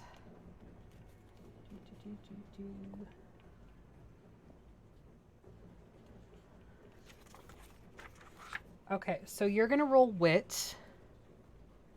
Me? Yep. And if Okay. you have a string on Veda that you would like to spend, it'll be +3. I do not have a string on Veda. Oof, that's a 7. So very good. Okay. So you're going to choose 2 of the following, and Veda, you're going to choose 1. Flirt with or provoke your opponent and gain a string on them. Through violence or cutting words, inflict a condition. Create an opportunity for a friend through prowess or distraction, or take an object from your opponent or seize a superior position. The last one for sure, and I'm also going to provoke her into Okay. telling me. All right, so you gain a string on Veda Okay. by provoking her. Okay. So I'm like not being, it's probably kind of awkward for everybody else, not being like that nice about it. I'm kind of like, okay, what's the deal? Like, why are you like this? Damn it, Becky! Be more specific. I mean, you know, you like, kind of like red and like getting all awkward around them, like as if you've never seen it before. I mean, what's up with that? Plenty. But I know her. Sort of. Who? Christine? Yeah. Oh, do tell.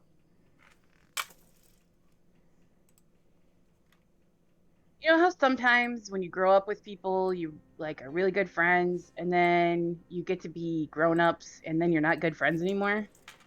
It's kind of like that.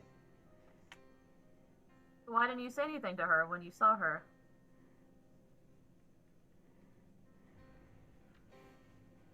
We didn't have the best goodbye.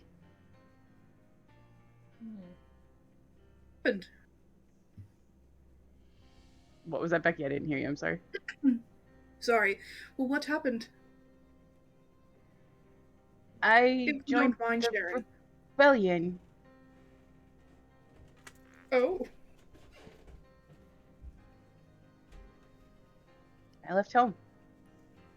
But you joined the rebellion and she was mad about that? She was more mad that I was just leaving. Because she didn't think I was good enough. Tell me, do you think Christine would join the rebellion if we asked her to?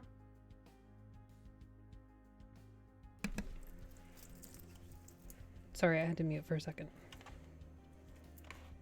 I missed the question. Would Christine join the rebellion if we asked her to, considering her and Veda's past? Maybe in the next 4 hours she might be inclined.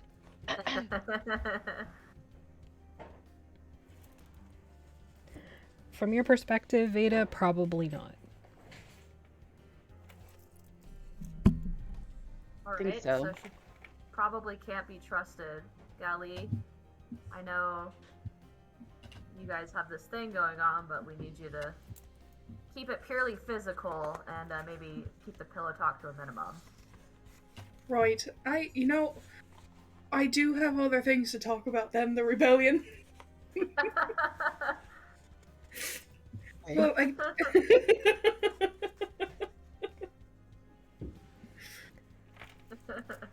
Or keep her busy enough where you don't have time to talk. I mean, I'm trying to make her enable to. I mean, if I do my job right, she won't be able to talk. So. Exactly. Exactly. Okay. Now, Veda, did you pick your thing from that list? I can read them again if you need me to. Yeah, please. Okay. Flirt with or provoke your opponent and gain a string on. Select a condition. Create an opportunity for an ally through prowess or distraction, or take an object from your opponent or seize a superior position.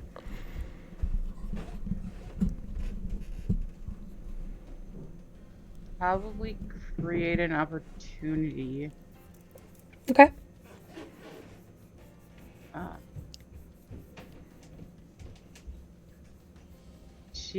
Does it have to be Iris that I do this for, or can it be somebody else in the group? You would be creating an opportunity for somebody else, not directly involved. Oh, okay, yeah. So I would, to Galilee, I would say she really likes flowers. All right. Any particular flower, or just in general? Peonies are her favorite. At least they used to be. All right. Well, I guess it's a good thing we didn't destroy all the flowers then. No, those were tulips, dear, not peonies. But still.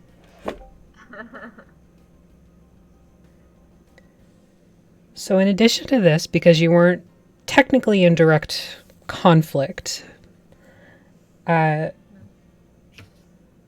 Veda can ask a question of you, and you can ask one more of them. Veda can ask a question of me, and I can ask one more of Veda. Yeah, you get two, but like you already asked one with what's the deal? So, yeah. Veda, do you have a question for me?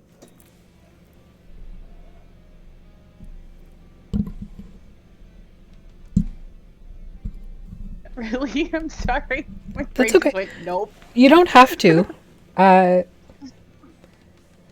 If you like, and if Kayla's okay with it, you can save the question for another part of the scene, like another scene, where it would make more sense. Yeah, I'm fine with it. Yeah. because Veda's kind of on the defensive right now. She wouldn't really be asking too many questions. Mhm. I do want to ask her another question, though. Veda, what are your feelings about Gally and Christine? I mean, the more power to them. So you're not jealous or anything? No. Okay. Sus.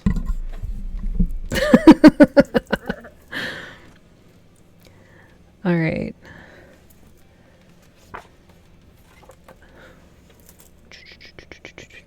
Okay, so you have a couple hours to kill. There are things around here that you can do. There is the marketplace, which would have everything that you may need. Keeping in mind that it's either trade in services or water. But there's a bar. There is a couple shops. There's the bookstore. I guess you'd probably be inclined to go to a bar. He Same. probably has a running tab or something, so. Probably. All right, so you head to the bar. And it's very kind of bleh. Not a dive. It's like clean, as everything here is. Like unnaturally clean, given that they have access to water that they can use. So clean, kind of boring. Mostly not empty, but not busy either. It's just sort of that in between. And you can see that there is a bar, the bartender, and then on the back wall there are 7 bottles, and they all appear to have some sort of clear liquid in them.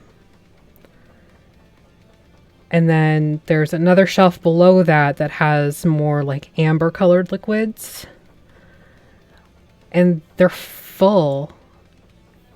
They're not labeled, but you've heard stories of alcohol. Iris, you're aware of the alcohol. Stories of alcohol. You're aware that there is a distillery in the Citadel. So, not only are they wasting water on things like lawns and flowers, they're also using it to make alcohol. By the way, you all should You roboted. XP off because accidentally off my. Oh no! Oh no! Ah! Hello. We should mark XP off because You saved me from the guard who peed himself. For me? Because on my playbook it says help me. You are you're a magnet for trouble and hunted by those who would use you for their own purposes. Others mark XP when they defy disaster that would otherwise befall you. And then there's more if I got captured, but I didn't get captured. That's me, right? Okay. yeah. Yeah. And Azala, you also get XP for that because you did attempt to also intervene, just in your own way. Yeah. Okay, so as you're going into the bar, Galilee, you kind of drift off and head to your destination. Appointment. Yeah, thumbs up on the way out. And the rest of you are free to go up to the bar. Take a seat. Yeah, I said to the bar, I know the bartender, I assume, right? Yeah, you would know the bartender. His name is Ralph. And he gives you kind of a nod of his head as he's cleaning a glass with soapy water. Yeah, I kind of give him like a masculine, like, what's up, Ralph? I sit down, I say, give me the dragon's breath with extra hit of water in it. All right, lass. You know, that tab is getting mighty long. When are you gonna repay me, by the way? And he kind of just gives you a look up and down. And I kind of like turn my chest towards him and kind of give him a fake flirtatious smile. Like, oh, don't worry, we'll talk about it soon. Like, bat my eyelashes at him. Alright, but, it's getting up there, your tab. Oh, I'm well aware. Anybody else? And I ask you guys. Yeah, I want to immediately come up and drape my arm. You're like way up here. Drape my arm and lean forward and be like, can you make that a double? Say one for the fuzzy lass, too. He kind of eyes Lustra, not in the same way that he eyed Iris.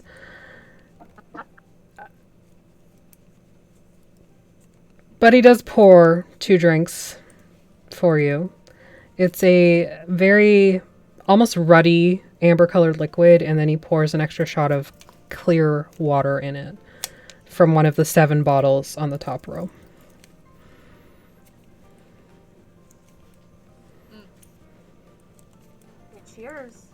And I, like, put my glass to him first and then turn to face Lustra with my glass out for a cheers. Clink it.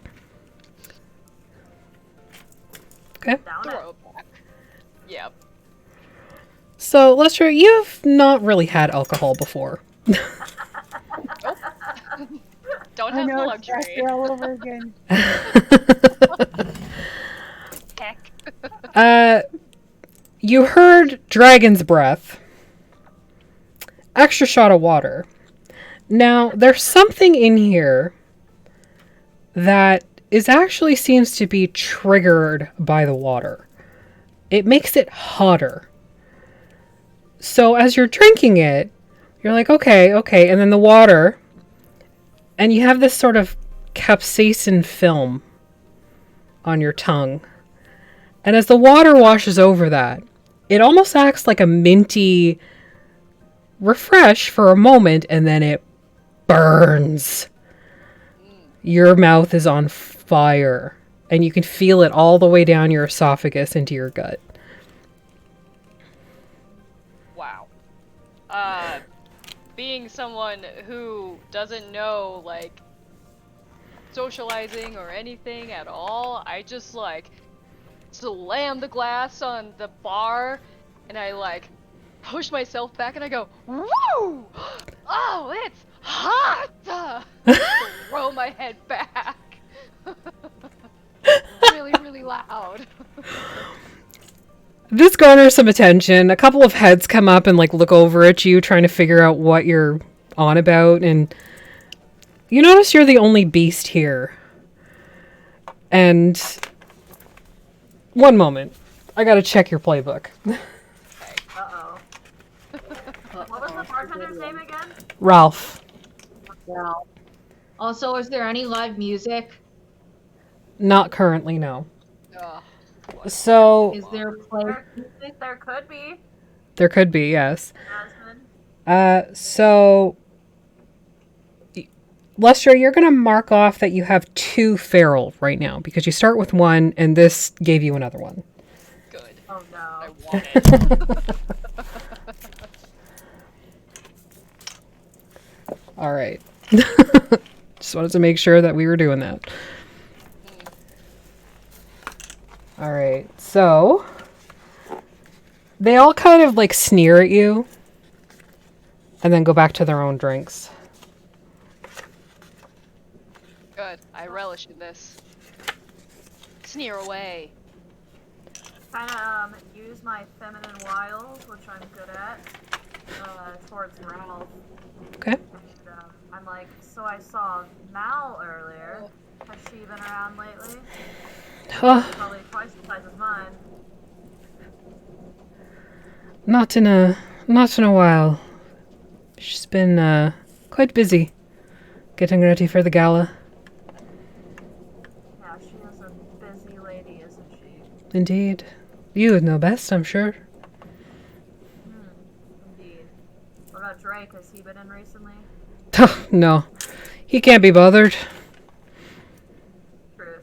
He's a very busy man after all. If he wants to need him a drink, he just sends somebody for it. Will you be attending the gala, handsome? Sadly, no. I must maintain here. Not all the coachmen and the hoity-toity are invited to the gala, so they need somewhere to drink. Well, if we come back later tonight, we'll tell you how it is. You're going. Of course, why wouldn't I? It's suicide. You know who I am. You know Drake's after your head. Oh, all the more exciting, isn't it? And I kind of like lean in towards him. He's sort of like leaning on the bar. He's forgotten his glass that he was cleaning, and he's just sort of like, how are you gonna pay me back if you die, you stupid wench? Well, we'll worry about that later, won't you? I'm worrying about it now, actually. Alright, and now Iris is getting kind of annoyed, so she's like, don't worry, we'll talk later, alright? And I'm like, come on, Lustra, let's go. And I'm gonna go to a table away from the bar. Don't forget what you owe me, Iris. And I just kind of wave him off. Alright. Veda, Jasmine, and Isella, what are you guys doing? Veda totally followed them in there, but she like went to like a corner booth because she's not comfortable at all around people. Poor Bean. Poor precious Bean.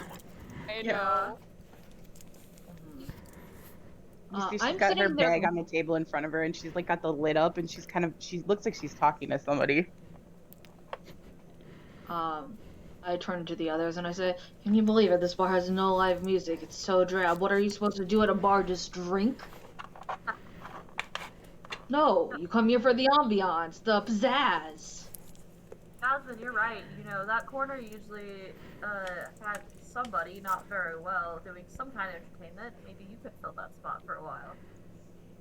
I very much could, but they might know, you know, who I am. Look. True, good point. But perhaps I could give a performance now with my, you know, I don't have any instruments with me besides a whistle, but I could perhaps do a little song and dance number that I've been working on while in the wasteland, never before seen, and maybe I could earn you some coin to pay him back. Maybe a spoken word poetry. I could do a spoken word, but I'm gonna go up to Ralph, Mm-hmm. and I would say, I've noticed that little bandstand you have is pretty empty right now. Yes, our regulars up at the fortress getting ready for the gala. Ugh, so pretentious that they just leave you here with no entertainment for the everyman, huh? Well, when 6 gallons of water's on the line, you take your wins where you can. Very true. There might be a win for you right here, though, and I point my thumbs towards myself and I say, my friend over there tells me that she owes you some money, and I was thinking since you are lacking in some service, I could lend my talents as a favor to her, which will do a favor for you. What are you proposing exactly? You're going to perform? Yes, of course, I am a wonderful performer. Alright, you don't appear to have any instruments. No, I'm going to throw down. Throw down. For what? The beat. The beat. Oh, you're going to drop the bass, are you? Well, in a metaphorical sense, yes. I will have this whole room vibrating with applause. Alright, I guess you could give it a go. If it's good enough, I suppose we can talk about Iris's debt. I am going to go up to the bandstand and I will, for attention. Clap your hands for attention, okay? Yeah. Mainly your friends look at you. Yeah. A couple of people kind of give you a glance. Yeah. I'm stoked because I've never seen you perform and I've heard amazing things, so I'm really excited to see it finally. Yeah. I'm going to do like a very sensual, like, you know, like bar lounge singer. It would have sounded more impactful with a big band, but at the same time, the fact that I'm doing this all a cappella by myself, creating the rhythm by stomping my feet, clapping my hands, snapping my fingers, it's very entrancing and it fills the room. If I have to roll, I hope that is the case. What do I roll? Okay. So you are going to roll heart. Okay. This dice is in jail. Fuck, I dropped a dice on the floor. Fail. Hold on. Oh, just automatic. Nope. Yeah, so, yeah, just no. I got an 8. Okay. Plus a 1, so a 9. A 9? Okay. So you begin performing. And at first, most of the people are watching you kind of confused because you're familiar but not familiar. But you're performing, which makes them think that you wouldn't be who you are because they don't want you. You wouldn't want to draw attention to yourself. Yeah. Also, I'm pretty sure that a jazz used to perform with, like, big bands, like, orchestras, like, you know, they're not just dirty, wearing Groucho Marx glasses and, like, kind of There is that as well. tattered clothes. Still got some like cat fur on the actual plastic of the mustache. Like it's a weird aesthetic you've got going on, and I look like I'm a crazy person. you do look like a crazy person. But a talented crazy person. There is no denying that. And as you perform, you are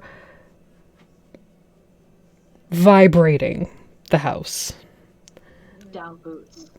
A couple of people are kind of like bobbing their head, getting into the rhythm, and you know, your friends are watching. They can respond now with however they would respond and go.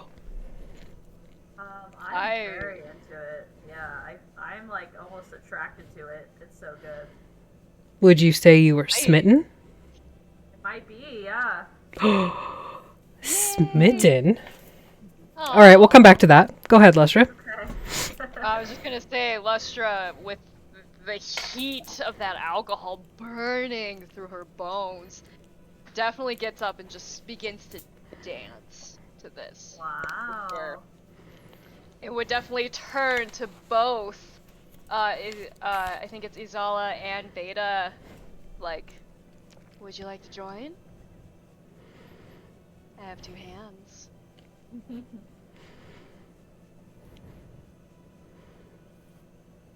Azala or Veda?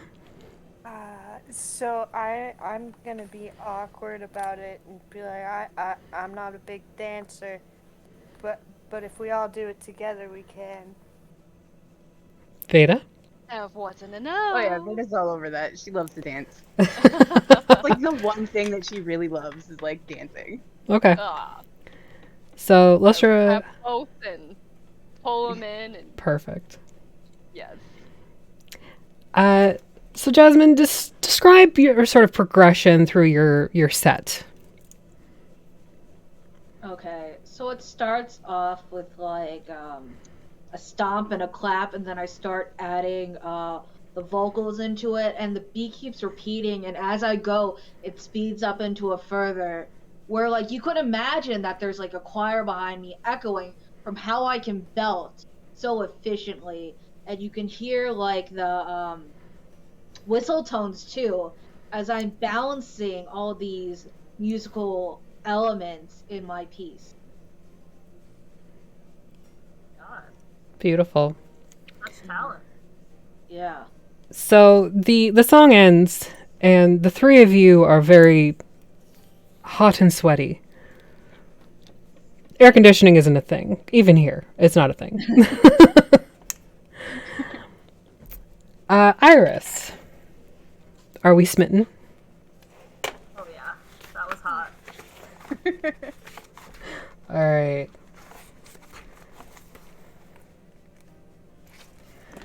All right, so smitten. Smitten kitten.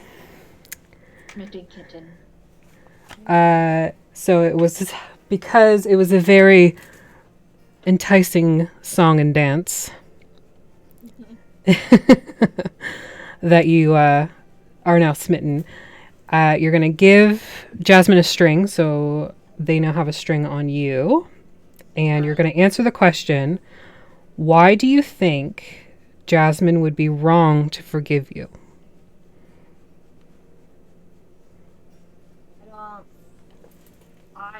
Iris would think that she doesn't deserve forgiveness for Jasmine has probably heard some of my deeds, and that I don't deserve the forgiveness from her. I hope that she can see me in a new light after tonight. Form a new Precious bean.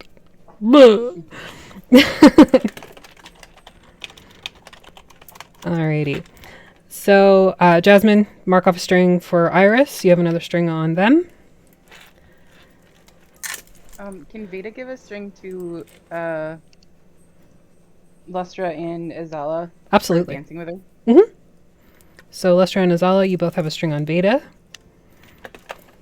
Veda's like really happy that you guys dance with her. It's like her thing. She loves to dance. She's small bean. Aww, She precious. I'm loving this. My kitten and my button dancing together. Lustra gives out nicknames. Those are your nicknames. It's kitten. So every and time button you call her, together. do you call her that? Like, do you actually call her Button? Oh yeah. She's like just like, I'm blushes so glad every you're time you here, do. button. Veda blushes every time you call her Button. Oh, Aww. I would like to give a string to Veda. Okay. yep. Same. I would definitely like to give a string to Veda, like recognizing that Veda's opening up and really enjoying this, enjoying themselves. Like, this is very heartwarming. Precious. All right. Christine and Galilee. You arrive, Galilee, at a beautiful home. Like many of the ones that you saw sort of in the abandoned district, lush grass, flowers, peonies decorate the windowsills. There are a couple guards wandering around, just sort of keeping track of the comings and goings of anybody who may arrive or depart. But you are not stopped as you head towards the front door. Unless you would like to do... Is there a first floor, like, window flower bed where I could easily pick the peonies? Absolutely. I'm Absolutely. gonna pick, like probably like 6 of them from her own flower beds. All right. Yeah, easy enough. Nobody really pays you any mind once you're beyond the fence line. And you pick 6 or 7 peonies. 7, because odd numbers look nicer. Yeah, and then I'm gonna knock on that door.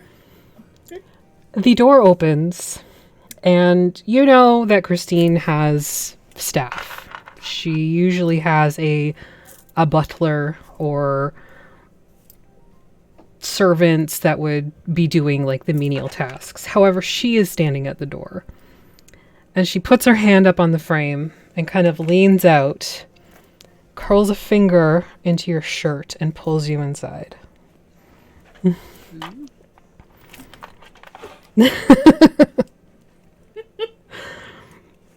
I imagine like the peonies actually just go flying. Yeah. Like... I just let him go. The peonies were completely disregarded. It was a nice thought, Cool. though. Hey, you know, what can you do? I assume things happen. Yeah. Is there any conversation you would like to have, or is it right to business? We're going right to business. All right. That's no problem. So, fade to black. Doo-doo-doo, doo-doo-doo, doo-doo-doo. Time jump. 3 hours go by.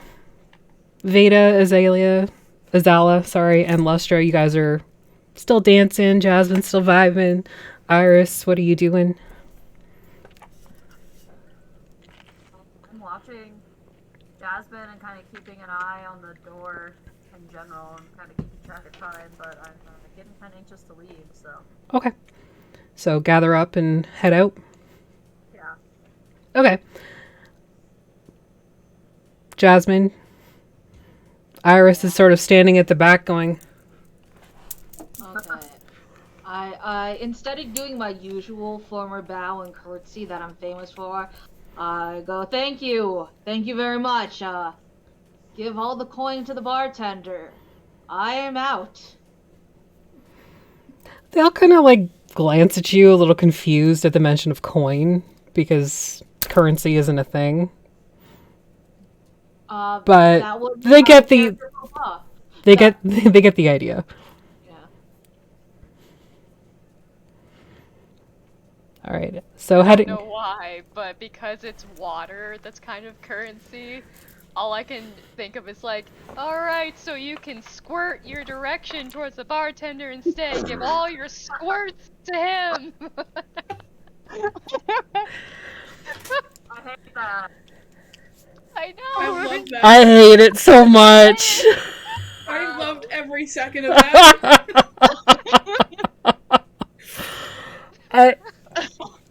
You're welcome. Continue. I hate it. Why did I write this? Anyway, so you leave the bar after squirting the bartender and head towards the address that Galilee gave you. Iris and Azala, you guys know the way. You've been in this area before. Iris used to live in this area, so you're familiar with how to navigate the streets here. It's less like an address and more just sort of a direction, like third house on the fourth lane. But yeah, you're able to navigate and you arrive at Christine's home. As you approach, a couple of the guards give you kind of strange looks. But given that it's Iris and Azala, you are not stopped. You approach the front door, it's closed, and you see crushed peonies kind of lying on the front stoop.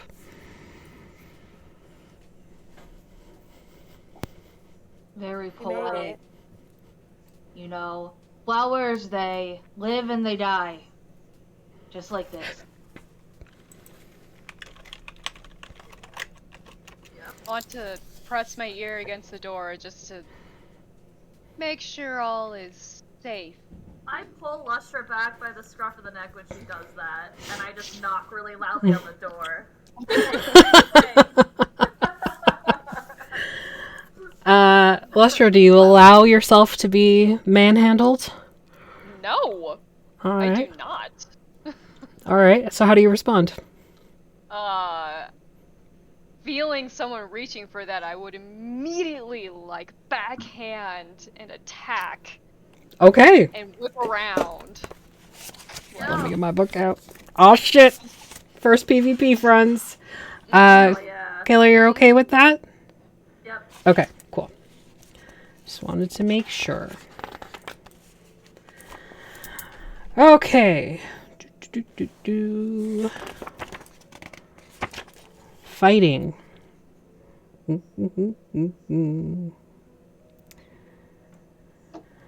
Okay, so stepping back, Iris, Lustra basically tried to claw your face.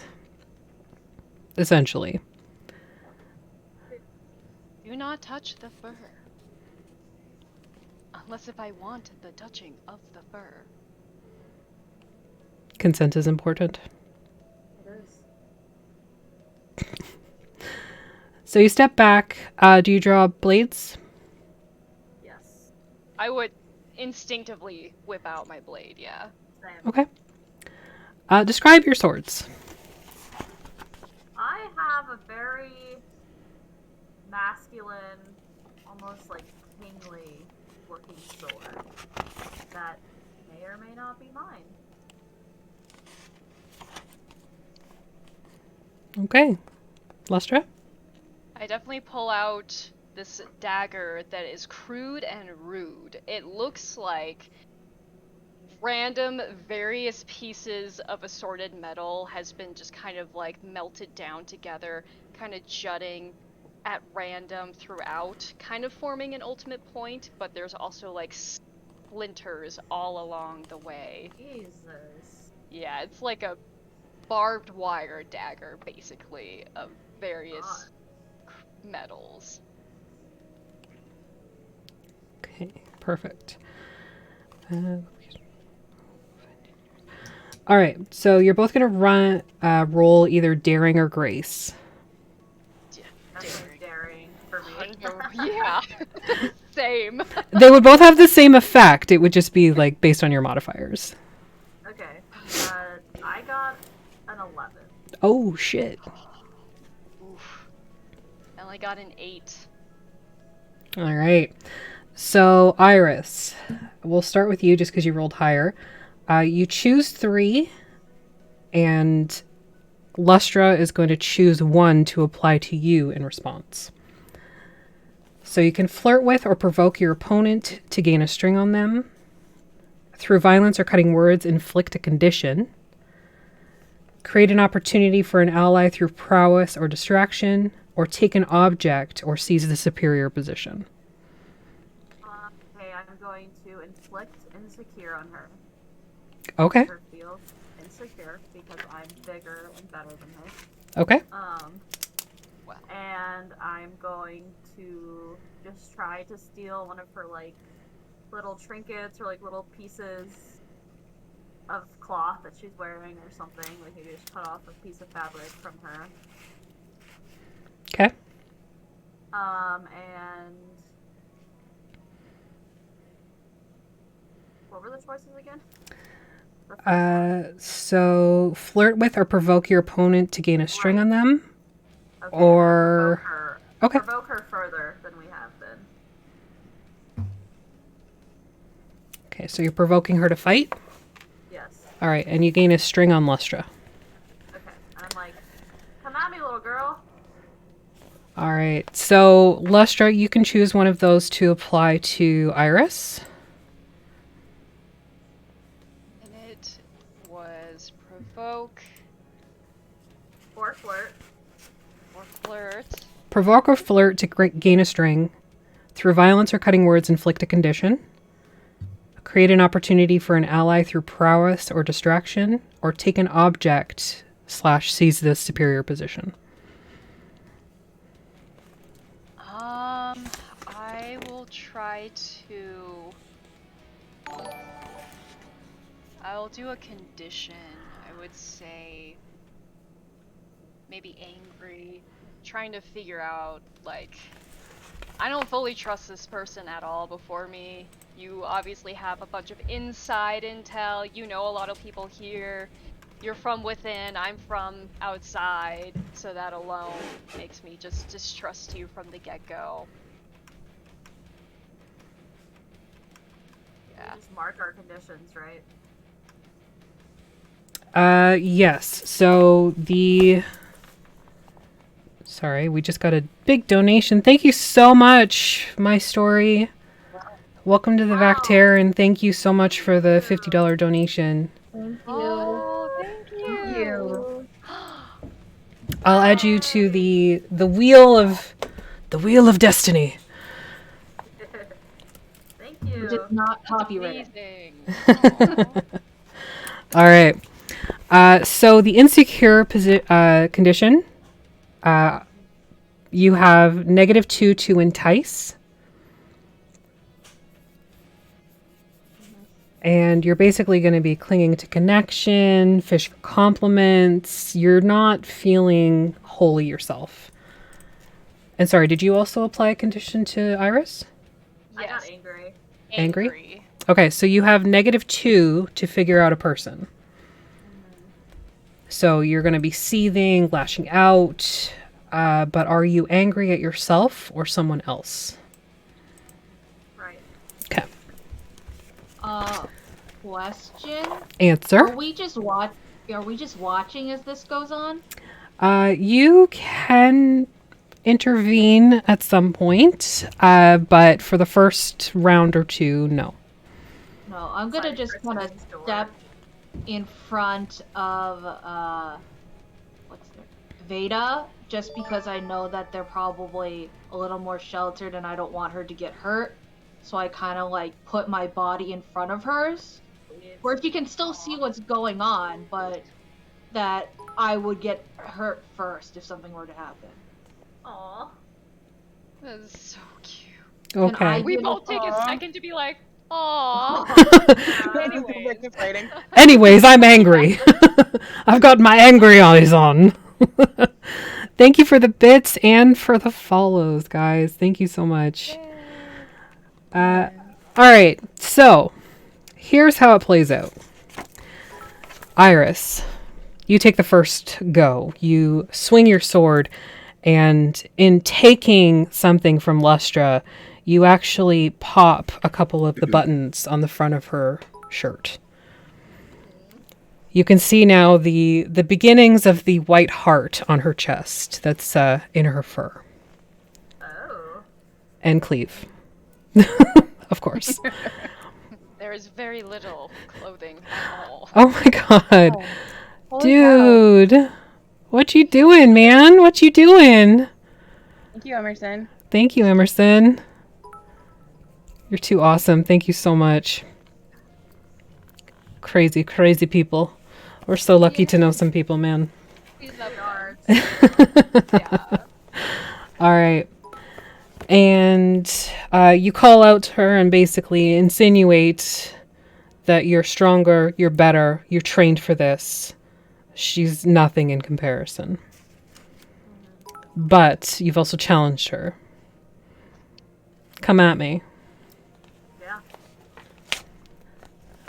And sorry, Lustra, what did you do to anger Iris? Just pointing out that you seem pretty cozy with all of the people in here. Are you really with us, or are you against us? Are you just another pawn in their game? Seems All pretty right. convenient. Excellent. So, as that happens, Jasmine moves in front of Veda and just sort of acts as a body shield. Go ahead and roll another fight check, daring or grace. Do better. Do better. 8 for me that time. Okay, 9. I got 9. All right. So your swords clash. And again, you can provoke. You can do the same things again. Okay, this time I want to flirt, and I take the point of my sword and kind of lightly touch the heart on her chest. Okay. I'm like, well, I didn't see that before, little kitten. All right. So go ahead and take your string on Lustra. You can do one more. And Lustra will pick one as well. So I also want to get somebody else involved. Okay. So you're creating an opportunity. Yes. Okay. Thank you. So I turn to Azala, and I'm like, Azala knows the ways behind the walls here. She knows what kind of people can be bred in this environment.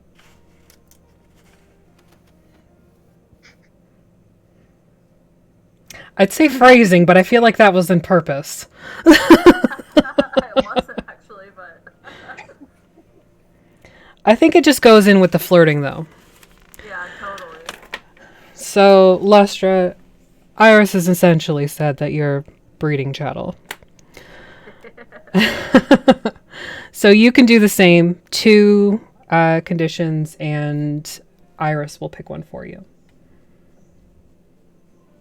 I am going to probably reciprocate the flirting first. Okay. Do a flirt back. So you point out the heart, that's on my chest, and I would just reveal it further. And then, like, kind of do a, like, flip back, so I'm, like, my back is against your chest kind of a thing. Kind of, like, reach an arm around. Oh, wow. And say, intrigued, are you? Be careful, though. I'm very dangerous. Hell yeah. And, Can we use our playbook moves on the rest Yep. of our party? Yep, absolutely. Can I use my I ship it ability? Yep. Absolutely. That's amazing. Let me just pull that up. What does that mean? So when you want to make a match between 2 other people and talk one up to the other, roll heart. So I would just be like, I would be like, with Lustra, I would be like, oh, just look at how cute Lustra looks with her little dagger. Holding the dagger. Chest is on full display, but you focused on dagger. Okay, but like Veda is really freaking awkward and does not know how to flirt because I don't know how to flirt, so what we're going with here. I'm here for it. All right, so you can go ahead and roll heart. You can also spend strings. It'll give you a +3. Okay, I have 2 strings on Lustra. Okay, so you spend 1, you get a +3 on your roll. Okay.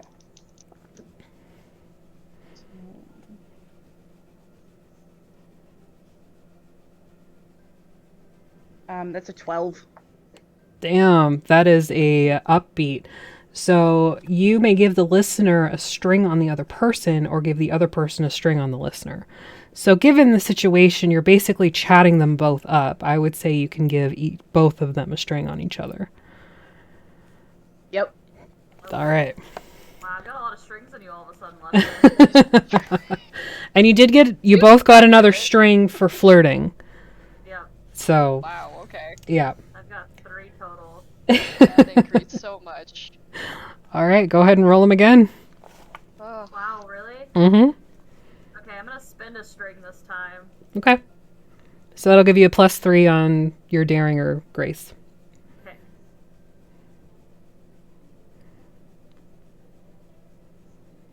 $11.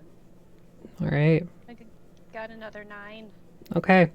So Lustra, with the full presence, the full success, you can flirt, cut down, create an opportunity, or, I don't know, maybe do something a little more risque.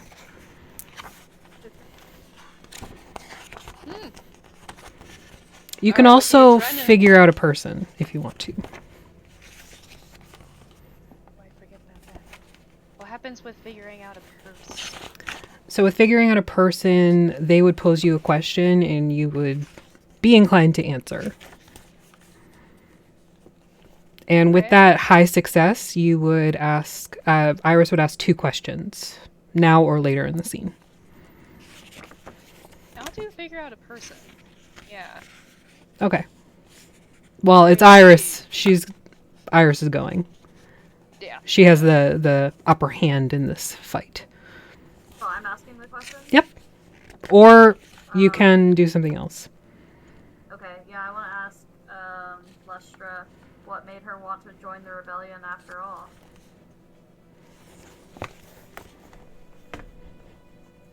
There is certain technology that has been used to instigate all of this in the first place for my own people, and I intend to get that back because it was abused. Technology to create pure water? To create the bombs. your people invented that? That's not what we invented, but what we did, it was used against what we wanted. And turned into this instead. Interesting. I knew they got it from somewhere.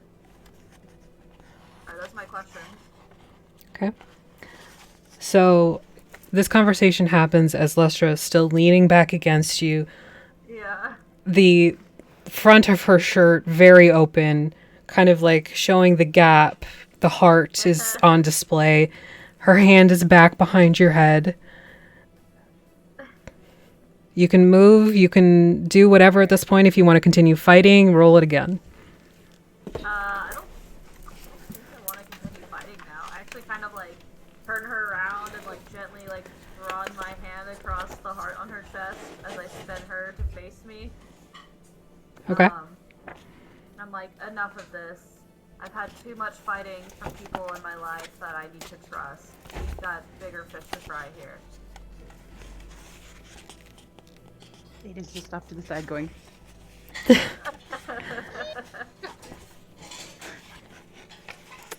All right. Lestra? You can choose to keep fighting or whatever you like. I would step up very close, finger under the chin, and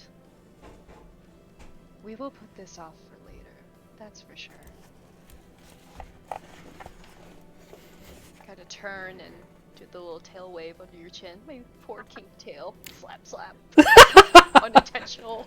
It's supposed to be smooth, but it's broken today. I love how all this happens right outside of Christine's door. I know. Yeah. We'll get to that. Is anyone smitten? Maybe. Not there yet.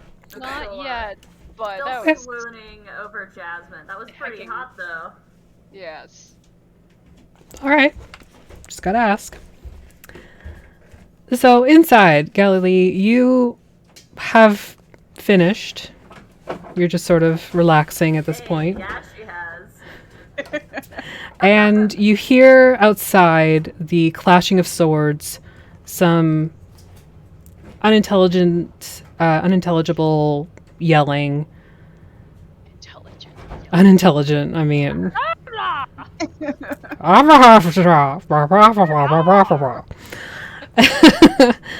And Christine sort of like, she's sitting up and she's got like a pocket mirror and she's just sort of like fixing her hair and like touching up her makeup. What's that? If I know, and quite frankly, I don't care. I mean, if you want to get back down to business. And she kind of like runs a finger down your arm. Right, I definitely do.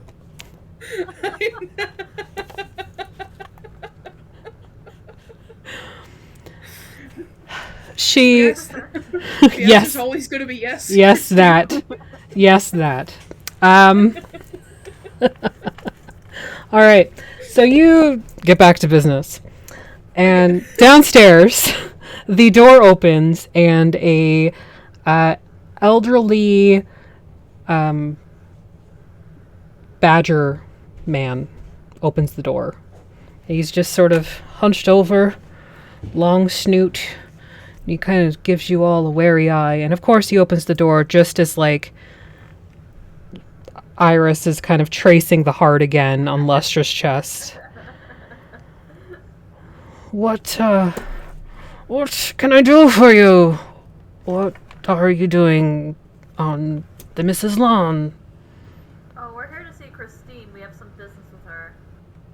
I'm afraid the madam is indisposed at the moment. I like check my watch or sundial or whatever, and I'm like, it's been a little over 3 hours. This is when we were supposed to come calling. Oh, she did mention something about 3 hours, another meeting she had. Yes, come inside, won't you? And he shuffles back It's very painful looking, and he welcomes you inside. Just wait over here in the parlor, and he kind of eyes you all again. And don't touch anything. And he hobbles upstairs.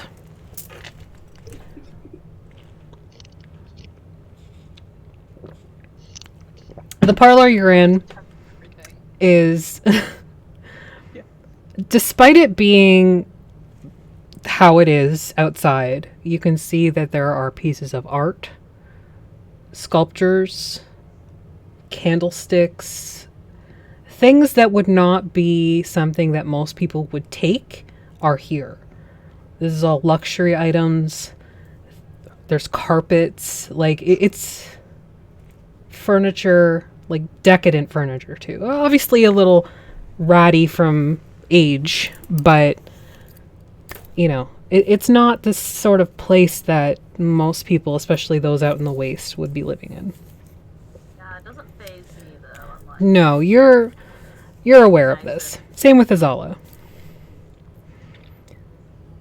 Veda, from living on caravans pretty much your whole life, like, She's just awkwardly standing in the middle of the room, very uncomfortably, like, not touching anything. nope. But you're standing on the carpet! The last one in the door. Lestra. Would immediately drape myself over whatever large, cushy furniture I see. Just on full display, like, oh. So this is what it's like, Beta. Come here, button. This is... So, you need to feel this. Okay. Just kind of awkwardly shuffles over there, but doesn't sit down. But to reach forward and gently pull.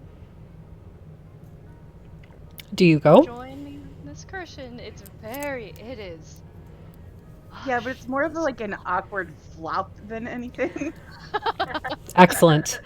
So what occurs is Lustra gives you a little tug. You weren't prepared for it. You flop forward and you end up lying on top of her. Oh. Isn't that Hi. better? Hi. Hi. It's just me in real life now. Fair. I'm so awkward, y'all. I'm so glad you're playing this game. It's perfect. I know. Uh, The worst worry. person to pick She for this. she will cup your face and like roll over so that you are side by side, Oh. and then face still cupped.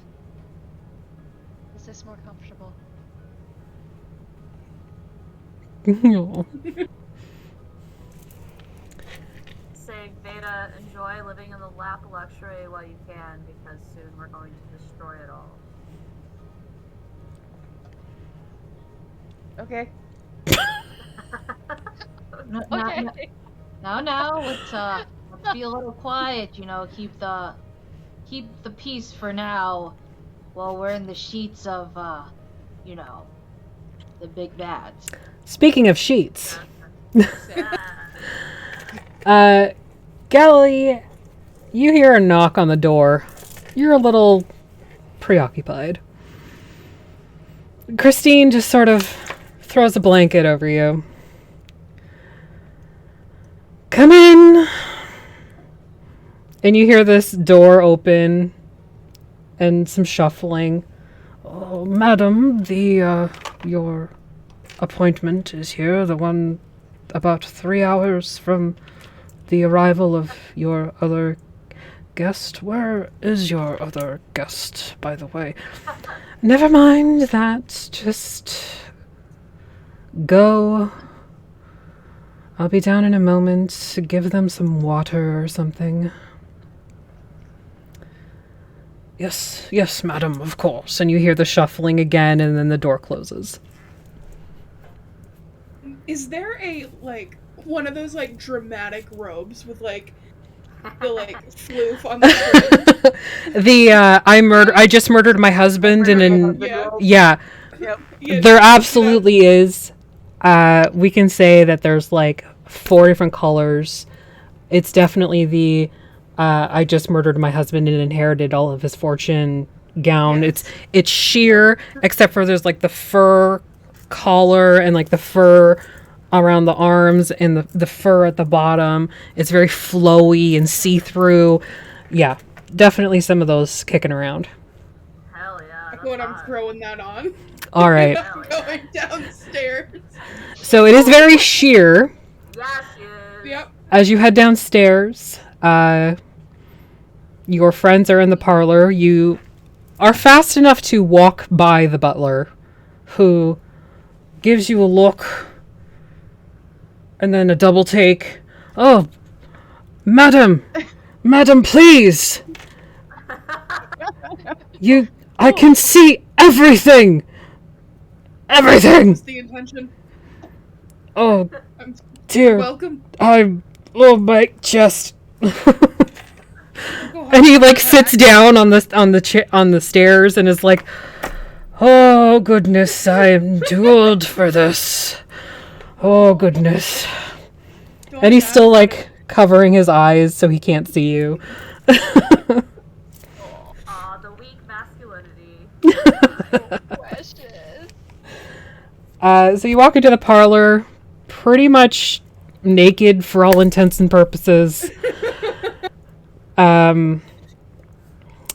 Any identifying marks that the fam might see that are... Gowley is like riddled with scars from different scraps that she's been in. Nothing like too bad, but she's got like on her shoulder it looks like an X, like someone actually tried to mark her. That's probably the most like predominant like scar that can be seen through the robe, but she finds like one of those like fainting couches and just like swoons. Yeah.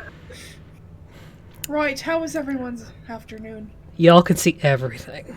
It was wonderful. I assume yours was too. Oh, it was great. You look great. So Thank you, I that's know. good. I know, thank you. Blush about the cheeks. I assume you feel What is great. Lustra and what is it that Lustra and Veda are sitting on? Like a couch. Just a couch. Okay, so the minute that those two walk in, Veda freaks out and like flops off of it onto the floor and like just stays there. Christine isn't in the room yet. Galilee came down first. Okay. As soon as Christine walks in, that's what happens. Okay. Also, could I give myself a heroic aspect because I use my legendary skill of a musician? Absolutely. Yeah. Do the thing. Okay, I'm seeing how this works. I'll read more and figure it out later. But also I will say, do you want some help up to Veda as she follows when Christine comes in? Okay. So a few minutes later, Christine does arrive. She is not as on display as Galilee is.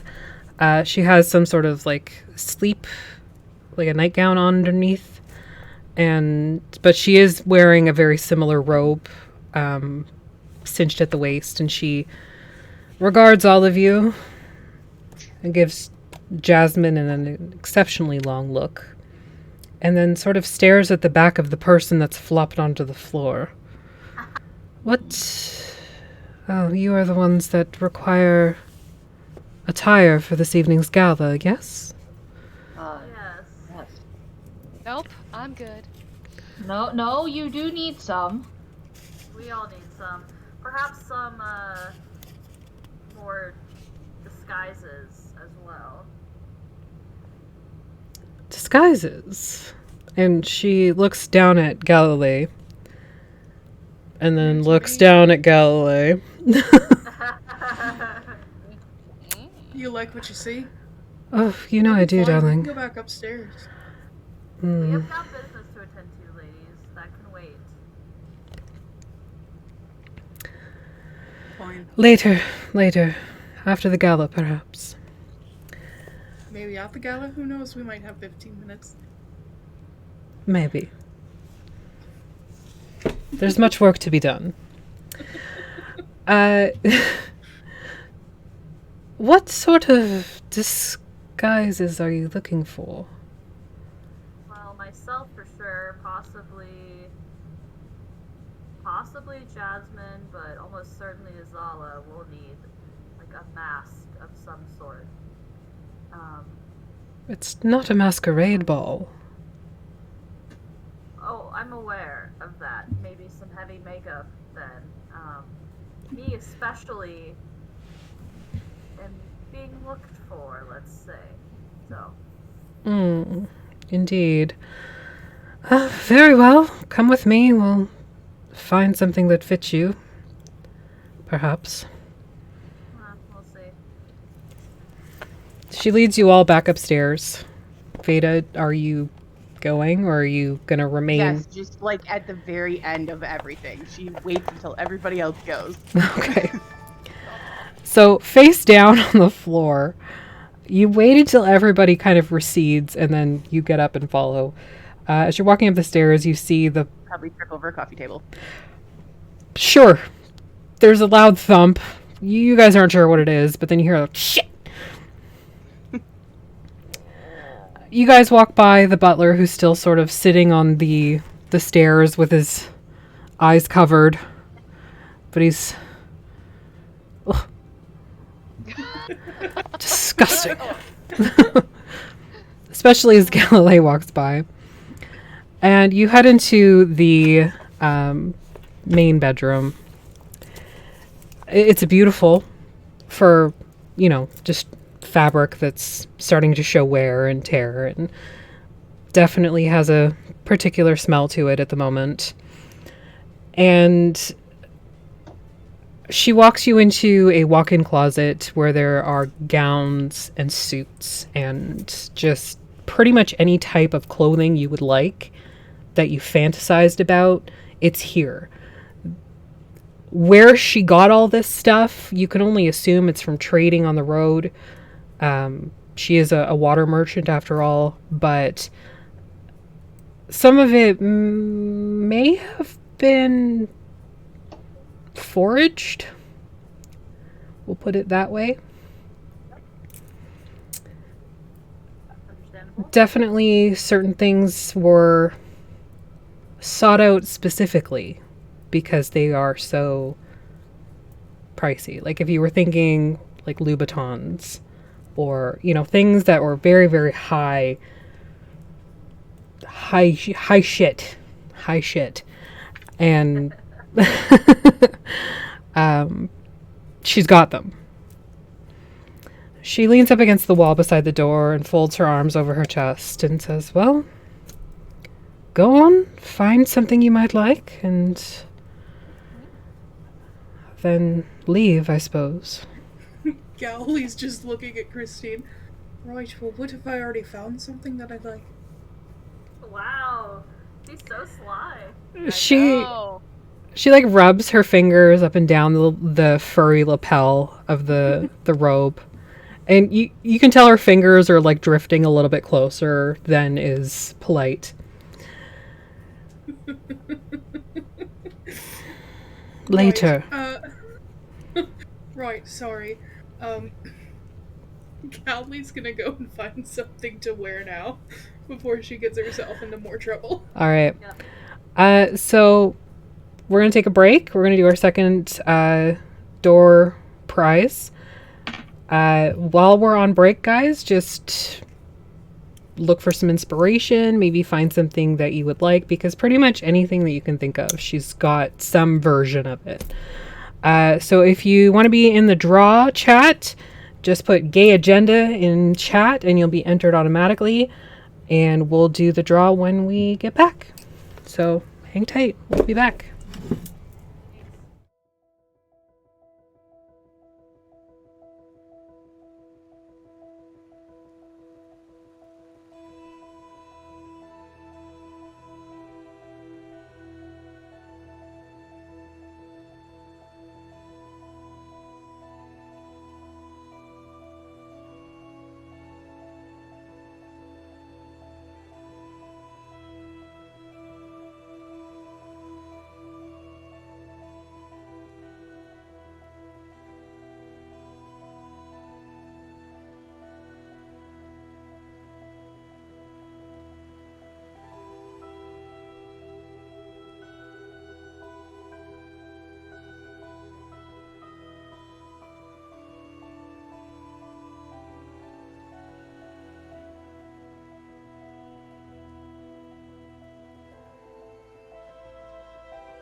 Hello, hello. We're back. Then we're going to do our second Hello. dice giveaway. So, last chance to put gay agenda, all one word, in chat to be entered for some very, very gay rainbow dice. Woo! That is, again, gay agenda, all one word. And you have about an hour to donate for today's session in order to be entered into the main prize draw, which includes some art by Artemis. We got some pretty dice. We got what else do we got? The Fairy Fire book. Thank you. I'm like looking right at it. All right, awesome. So last chance going once. Get that gay agenda for sure, for sure. All right, I'm rolling it. Hey, it's our new friend Emerson. Yeah. Nice. Hey. Awesome. Let me just write that down so I can, or if you can DM me your address, either Discord or through Twitch, that's up to you. I will send those pretty gay dice over to you.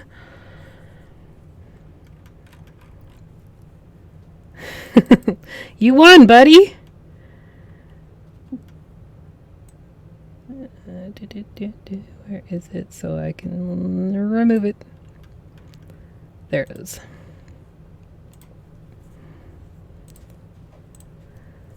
Congrats.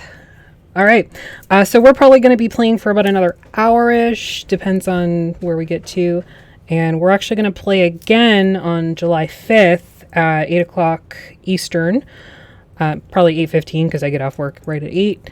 And we'll finish this up. I've also extended the charity to the 5th, so you can continue to donate up to that day.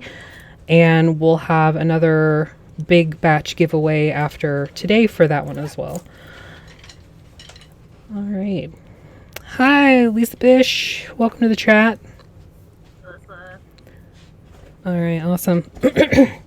So you all get very, very ready for the gala. Very, very ready. Very, very ready. So go ahead. Starting at the top, Iris, what you wearing?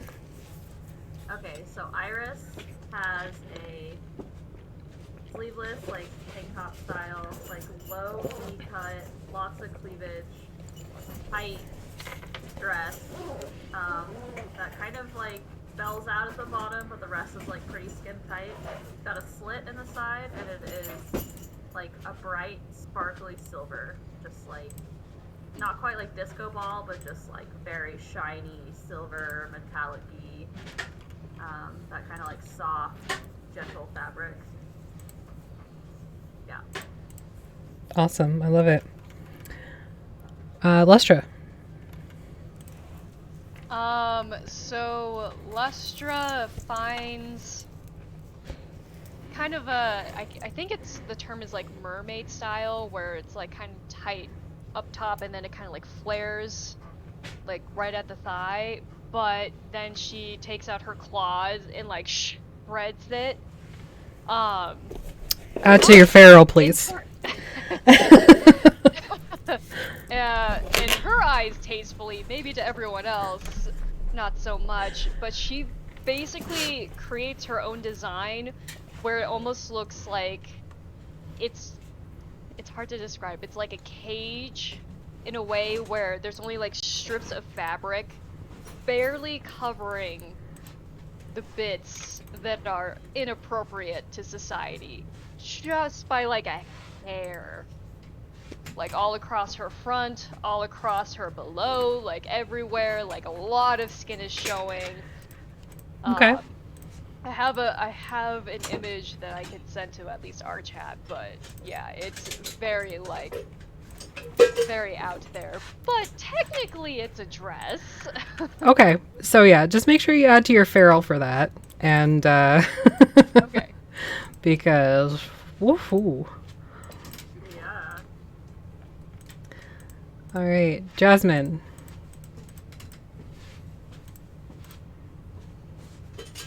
So Jasmine is wearing an outfit that it's kind of curves to her body as if it's made out of different scales from fishes that are like a royal blue to a sky blue robin's egg.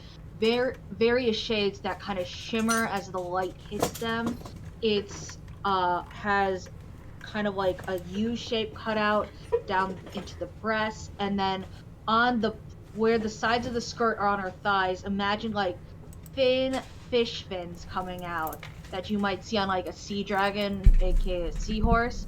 And the same thing are on armbands that are also sheer on her arms that kind of flamenco out into a sleeve, each individual one instead of one sleeve.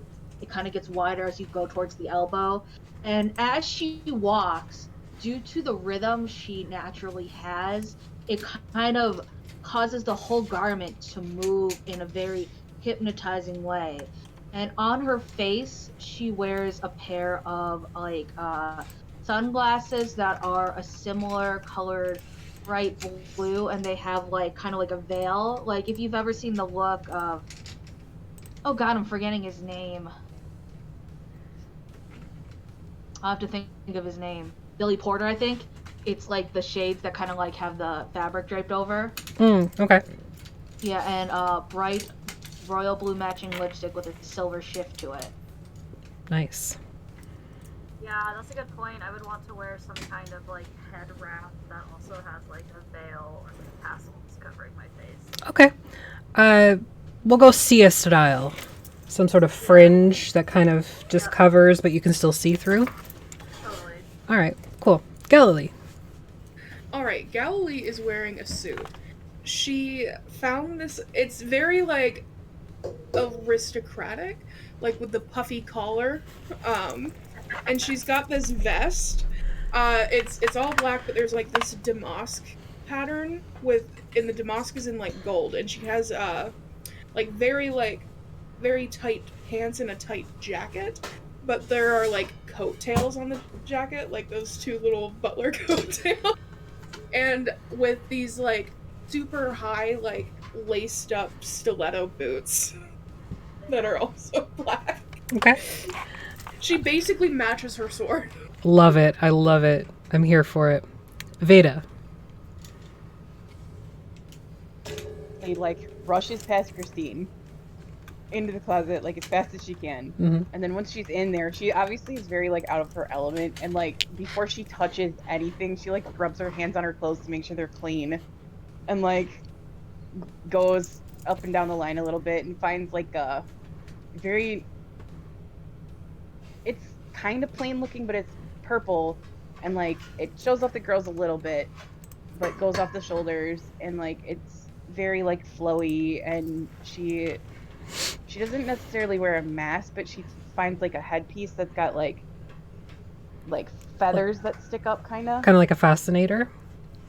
yeah. Okay. And like she puts that on the side and like just very awkwardly steps out like, is this okay? Oh, Veda, that looks beautiful.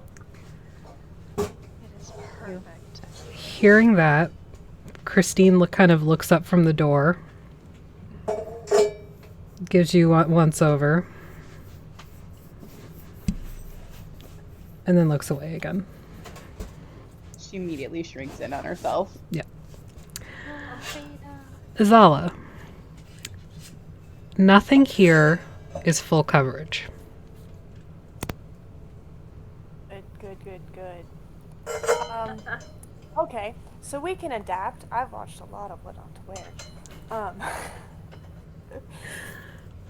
So I was thinking, let's put pants under a dress and figure out how to maybe incorporate some sleeves and gloves.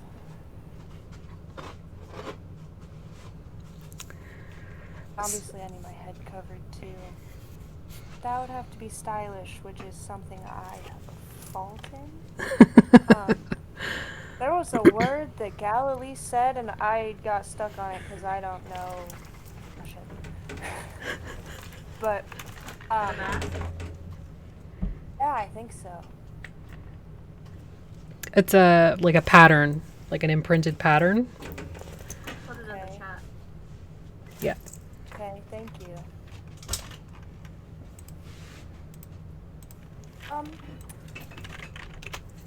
I don't know if this is gonna work for me. So you all look up and see poor Azala in a pair of trousers with a ball gown over top of it, long opera gloves, and like a 3/4 jacket that's buttoned up all the way to their neck, and sort of like that 1930s style turban with like a big brooch in the front of it. Oh man. None of the colors match. Kind of way. It's perfect. Thank you. You're welcome. So none of the colors match. None of the fabrics match. None of the patterns match. And you can absolutely assist if Azala will let you. I would love to help you. I will absolutely accept your help. I've always had someone do this for me. Right. What colors do you like? Yeah. I like colors.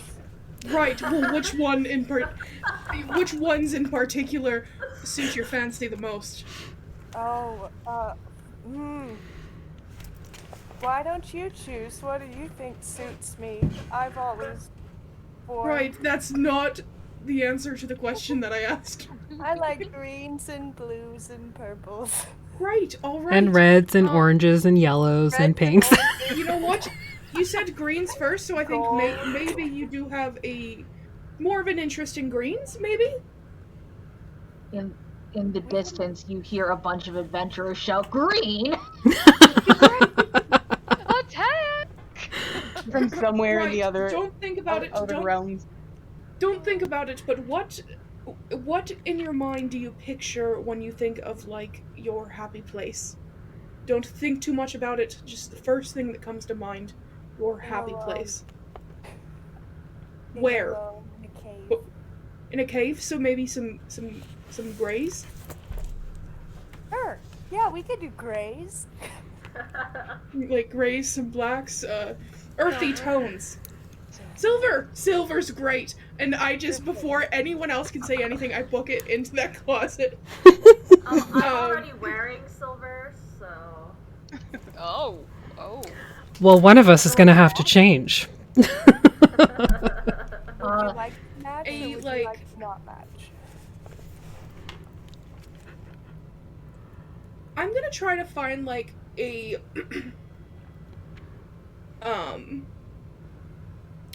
kind of like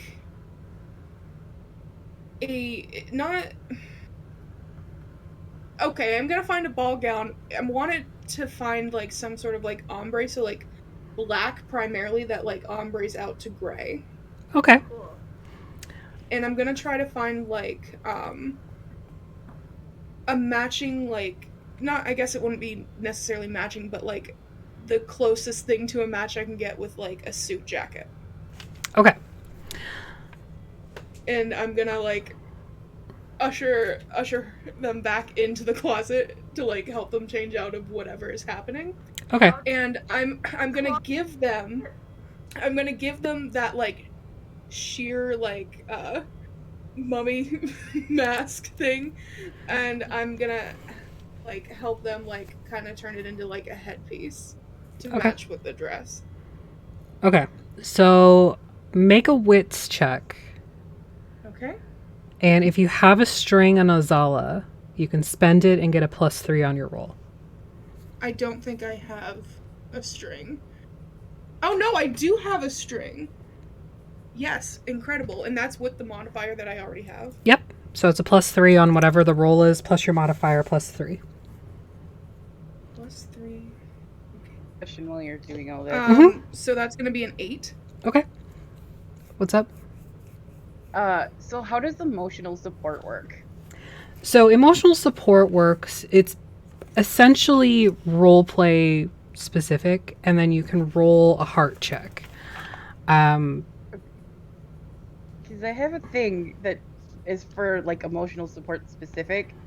So while they're sort of discussing this, and like Galilee runs in to grab something, Veda reaches into her bag and just very obviously pulls out a sleeping squirrel and holds it out.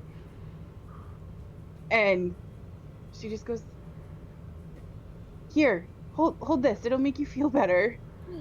And like it's like a little tiny red squirrel with like the big poofy ears and stuff, and like it just sits up and looks at you and like okay, so And sorry, who is this to? so to Izala. Okay. Because I have what's called it says you have a cute animal as your loyal familiar. You can perceive the world through its senses whenever you choose and communicate with it at any distance. In addition, choose a basic move. When the familiar helps with that basic move or with emotional support, you take +1 to your roll. Okay. So yeah, you can roll a heart check +1. Okay. And if you want to spend a string on Azala, you can add a 3 to that. Okay. Do you declare string use before or after the roll? Doesn't matter. Okay. If you want to add a string to it, generally before, but you know, you can spend the string even after you've gotten a downbeat. So I rolled a 14. Oh shit. Okay. Ow. Because I rolled 2 5s, and then I have a +1 to my heart plus the +3 for the string. So All right. 14. Damn. So, Azala, as you're standing there sort of in your gaudy, mismatched dress, Veda produces this sleeping squirrel and holds it out in both hands and encourages you to take it. This is Icarus. Oh, that's a cute name. Hi, Icarus. I would love to take it. And I want to pet him with one little finger, very softly and gently. But before I pet him, I would like to let him sniff my finger. It's like a form of like getting consent. to Introduction. pet him.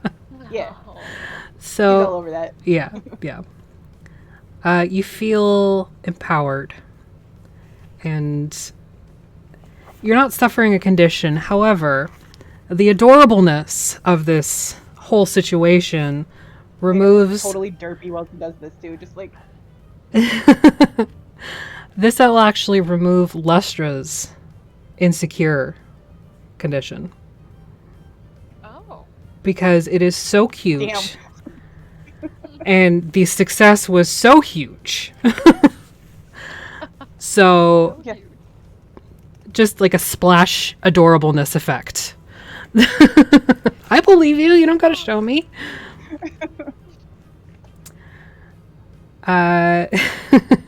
Veda's mobbing. Very, very cute and adorable. That's really great. Yeah, it is cute. All right. So, Gali, you did an 8 in the closet? Yeah. Okay. So, coming out of the closet, Yeah. There it is. Did an 8. it took me almost 4 hours to make an out of the closet joke. Got there. But we made it. We made it, everybody. Hey. Sorry, go ahead, Iris. I just said out of the closet. Out of the closet. So you emerge. You did have to shuffle a lot of stuff around, and some things are now on the floor. Drawers are open. Underwear's kind of like all over the place. You maybe shoved some in your pocket. But you come out with it's a princess style ball gown, and it's like that big, tighter fitting bodice, but then like a big poof for the skirts. Oh, hang on. I unplugged myself.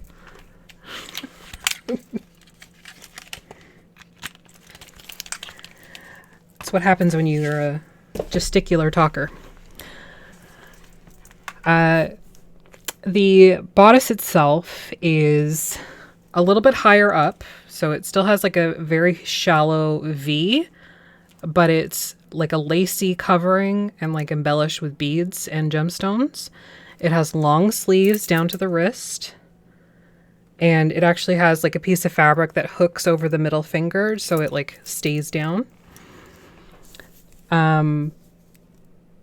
It is a little bit on the sheer side, but it's a colored sheer, so like seeing flesh through it is not, that doesn't really happen.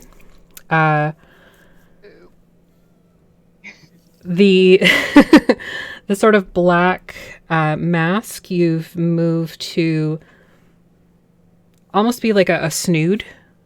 So Azala's hair is like up in a like messy sort of bun, and then the snood kind of comes up here and like covers the back of their neck and the tops of their shoulders. So Azala, you're mostly covered except for your face and this little triangle and your neck, the front of your throat.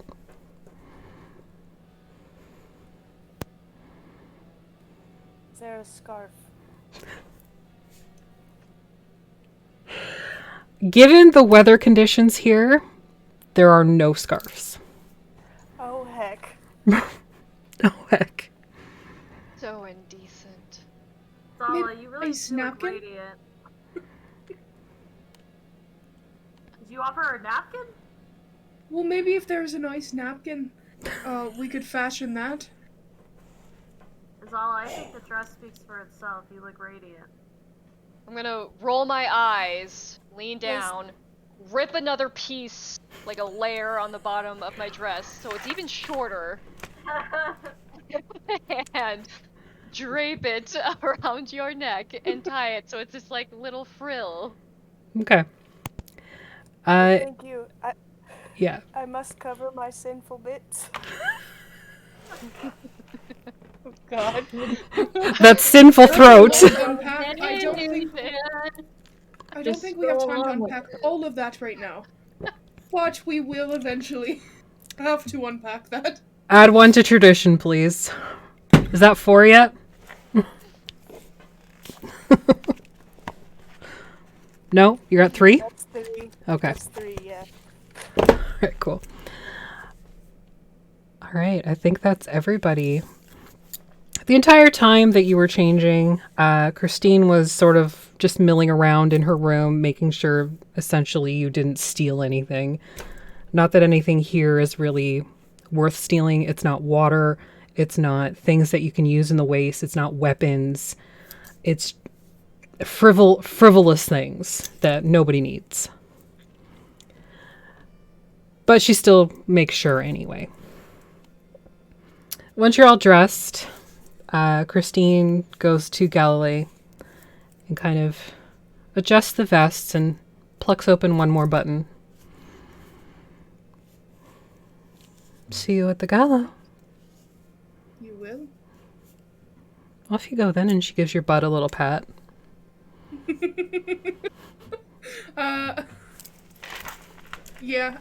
I give her like a real quick forehead kiss, and I just kind of skip out. Okay. So the rest of you follow? Yes. Would like to give the squirrel back. Okay. Follow. So Veda, you bring up the rear as you're putting Icarus away. And Christine grabs your wrist before you can leave. I don't know what you're doing. I don't like it. But please be safe. Always. You know me. Not as well as I thought, apparently. It's good to see you. You too.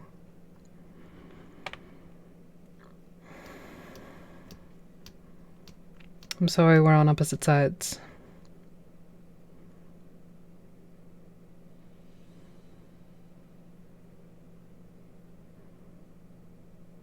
I couldn't stand by and watch. You know I couldn't. Your heart's always been too big.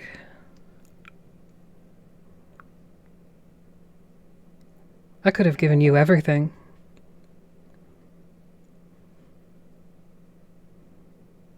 Not everything. I suppose not.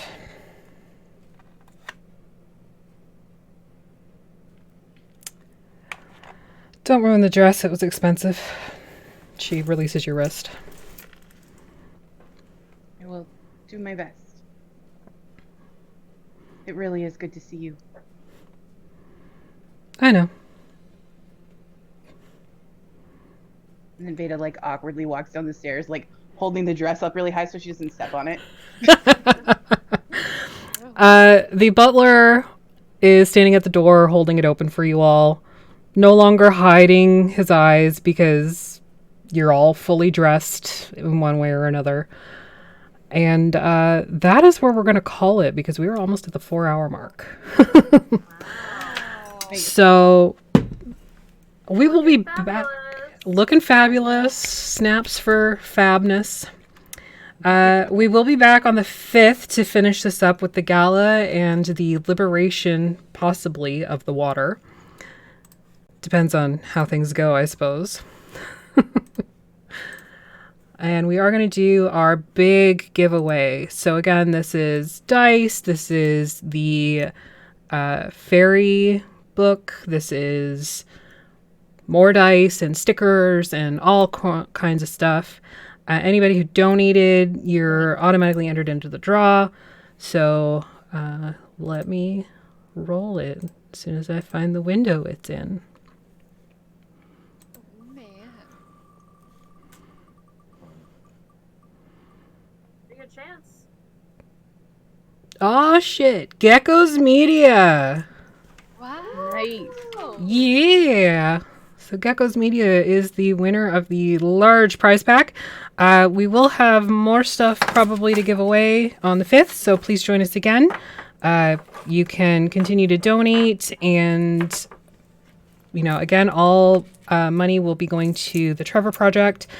Same with any of the Vactair Pride merch that's purchased. All those proceeds are going to go to the Trevor Project as well. Go check out all these lovely human beings. And we're going to go around the table just in case you missed it at the beginning. So we're going to start with my partners in crime for this, Kayla and Keisha. Yeah, so I'm Kayla. We're part of Potions Potpourri, which is like a casual D&D podcast, but we've ventured a lot more into the other TTRPG worlds that have to do with streams and other content and all kinds of stuff. So we're really stoked that we got to put this together with everybody. Yeah, this is Keisha, the other half of Potions and Potpourri. So again, check us out. We're especially active on Instagram, if you want to check us out on Potions and Potpourri on Instagram. And I personally am also on the Fixius 5 streams that happen every Friday on the Vactair channel as well. Drink.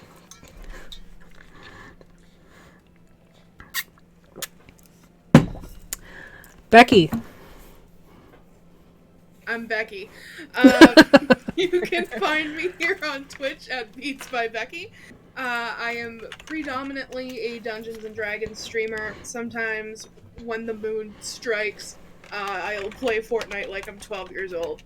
But on Tuesdays and Thursdays, I will have D&D Prep with me, which is like a co-working stream where I'm working on my campaigns or my little projects, and you can have me on in the background while you work on yours, and we can work together and learn how to play the insane game of D&D.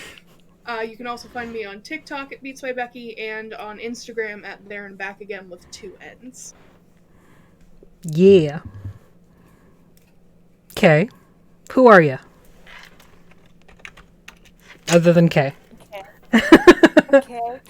And I'm from the Hammer of the Gods podcast. It's an actual play, alternate Greek mythology story. And I play a Mayan character who's a paladin, and it's cool. It is cool. Go listen to it. It's awesome. It's cool. You can listen to it anywhere you listen to podcasts. Yeah. Maggie. I'm Maggie. I am on all 3 of the Voctair streams. On Monday, Mistwalkers as Atlas, the too boring centaur with a fruit hat. On Tuesdays, which the game is currently on hiatus, I play Aurora, who is an edgy, flirty bard who is sings but won't admit it. And then on Friday in the Fixius 5, I play Elise, who likes to take their shirt off and make fart jokes. So other than that, you can Can find confirm. me on Twitter and TikTok, where I don't really do anything, at Hollowize, HOLOIZE. And that's about it. Hi, Pasta! Where can we find you?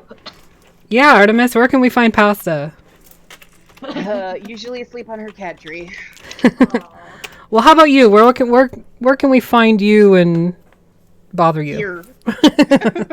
Always here. My name is Artemis, and I DM the Fixius 5 on Fridays.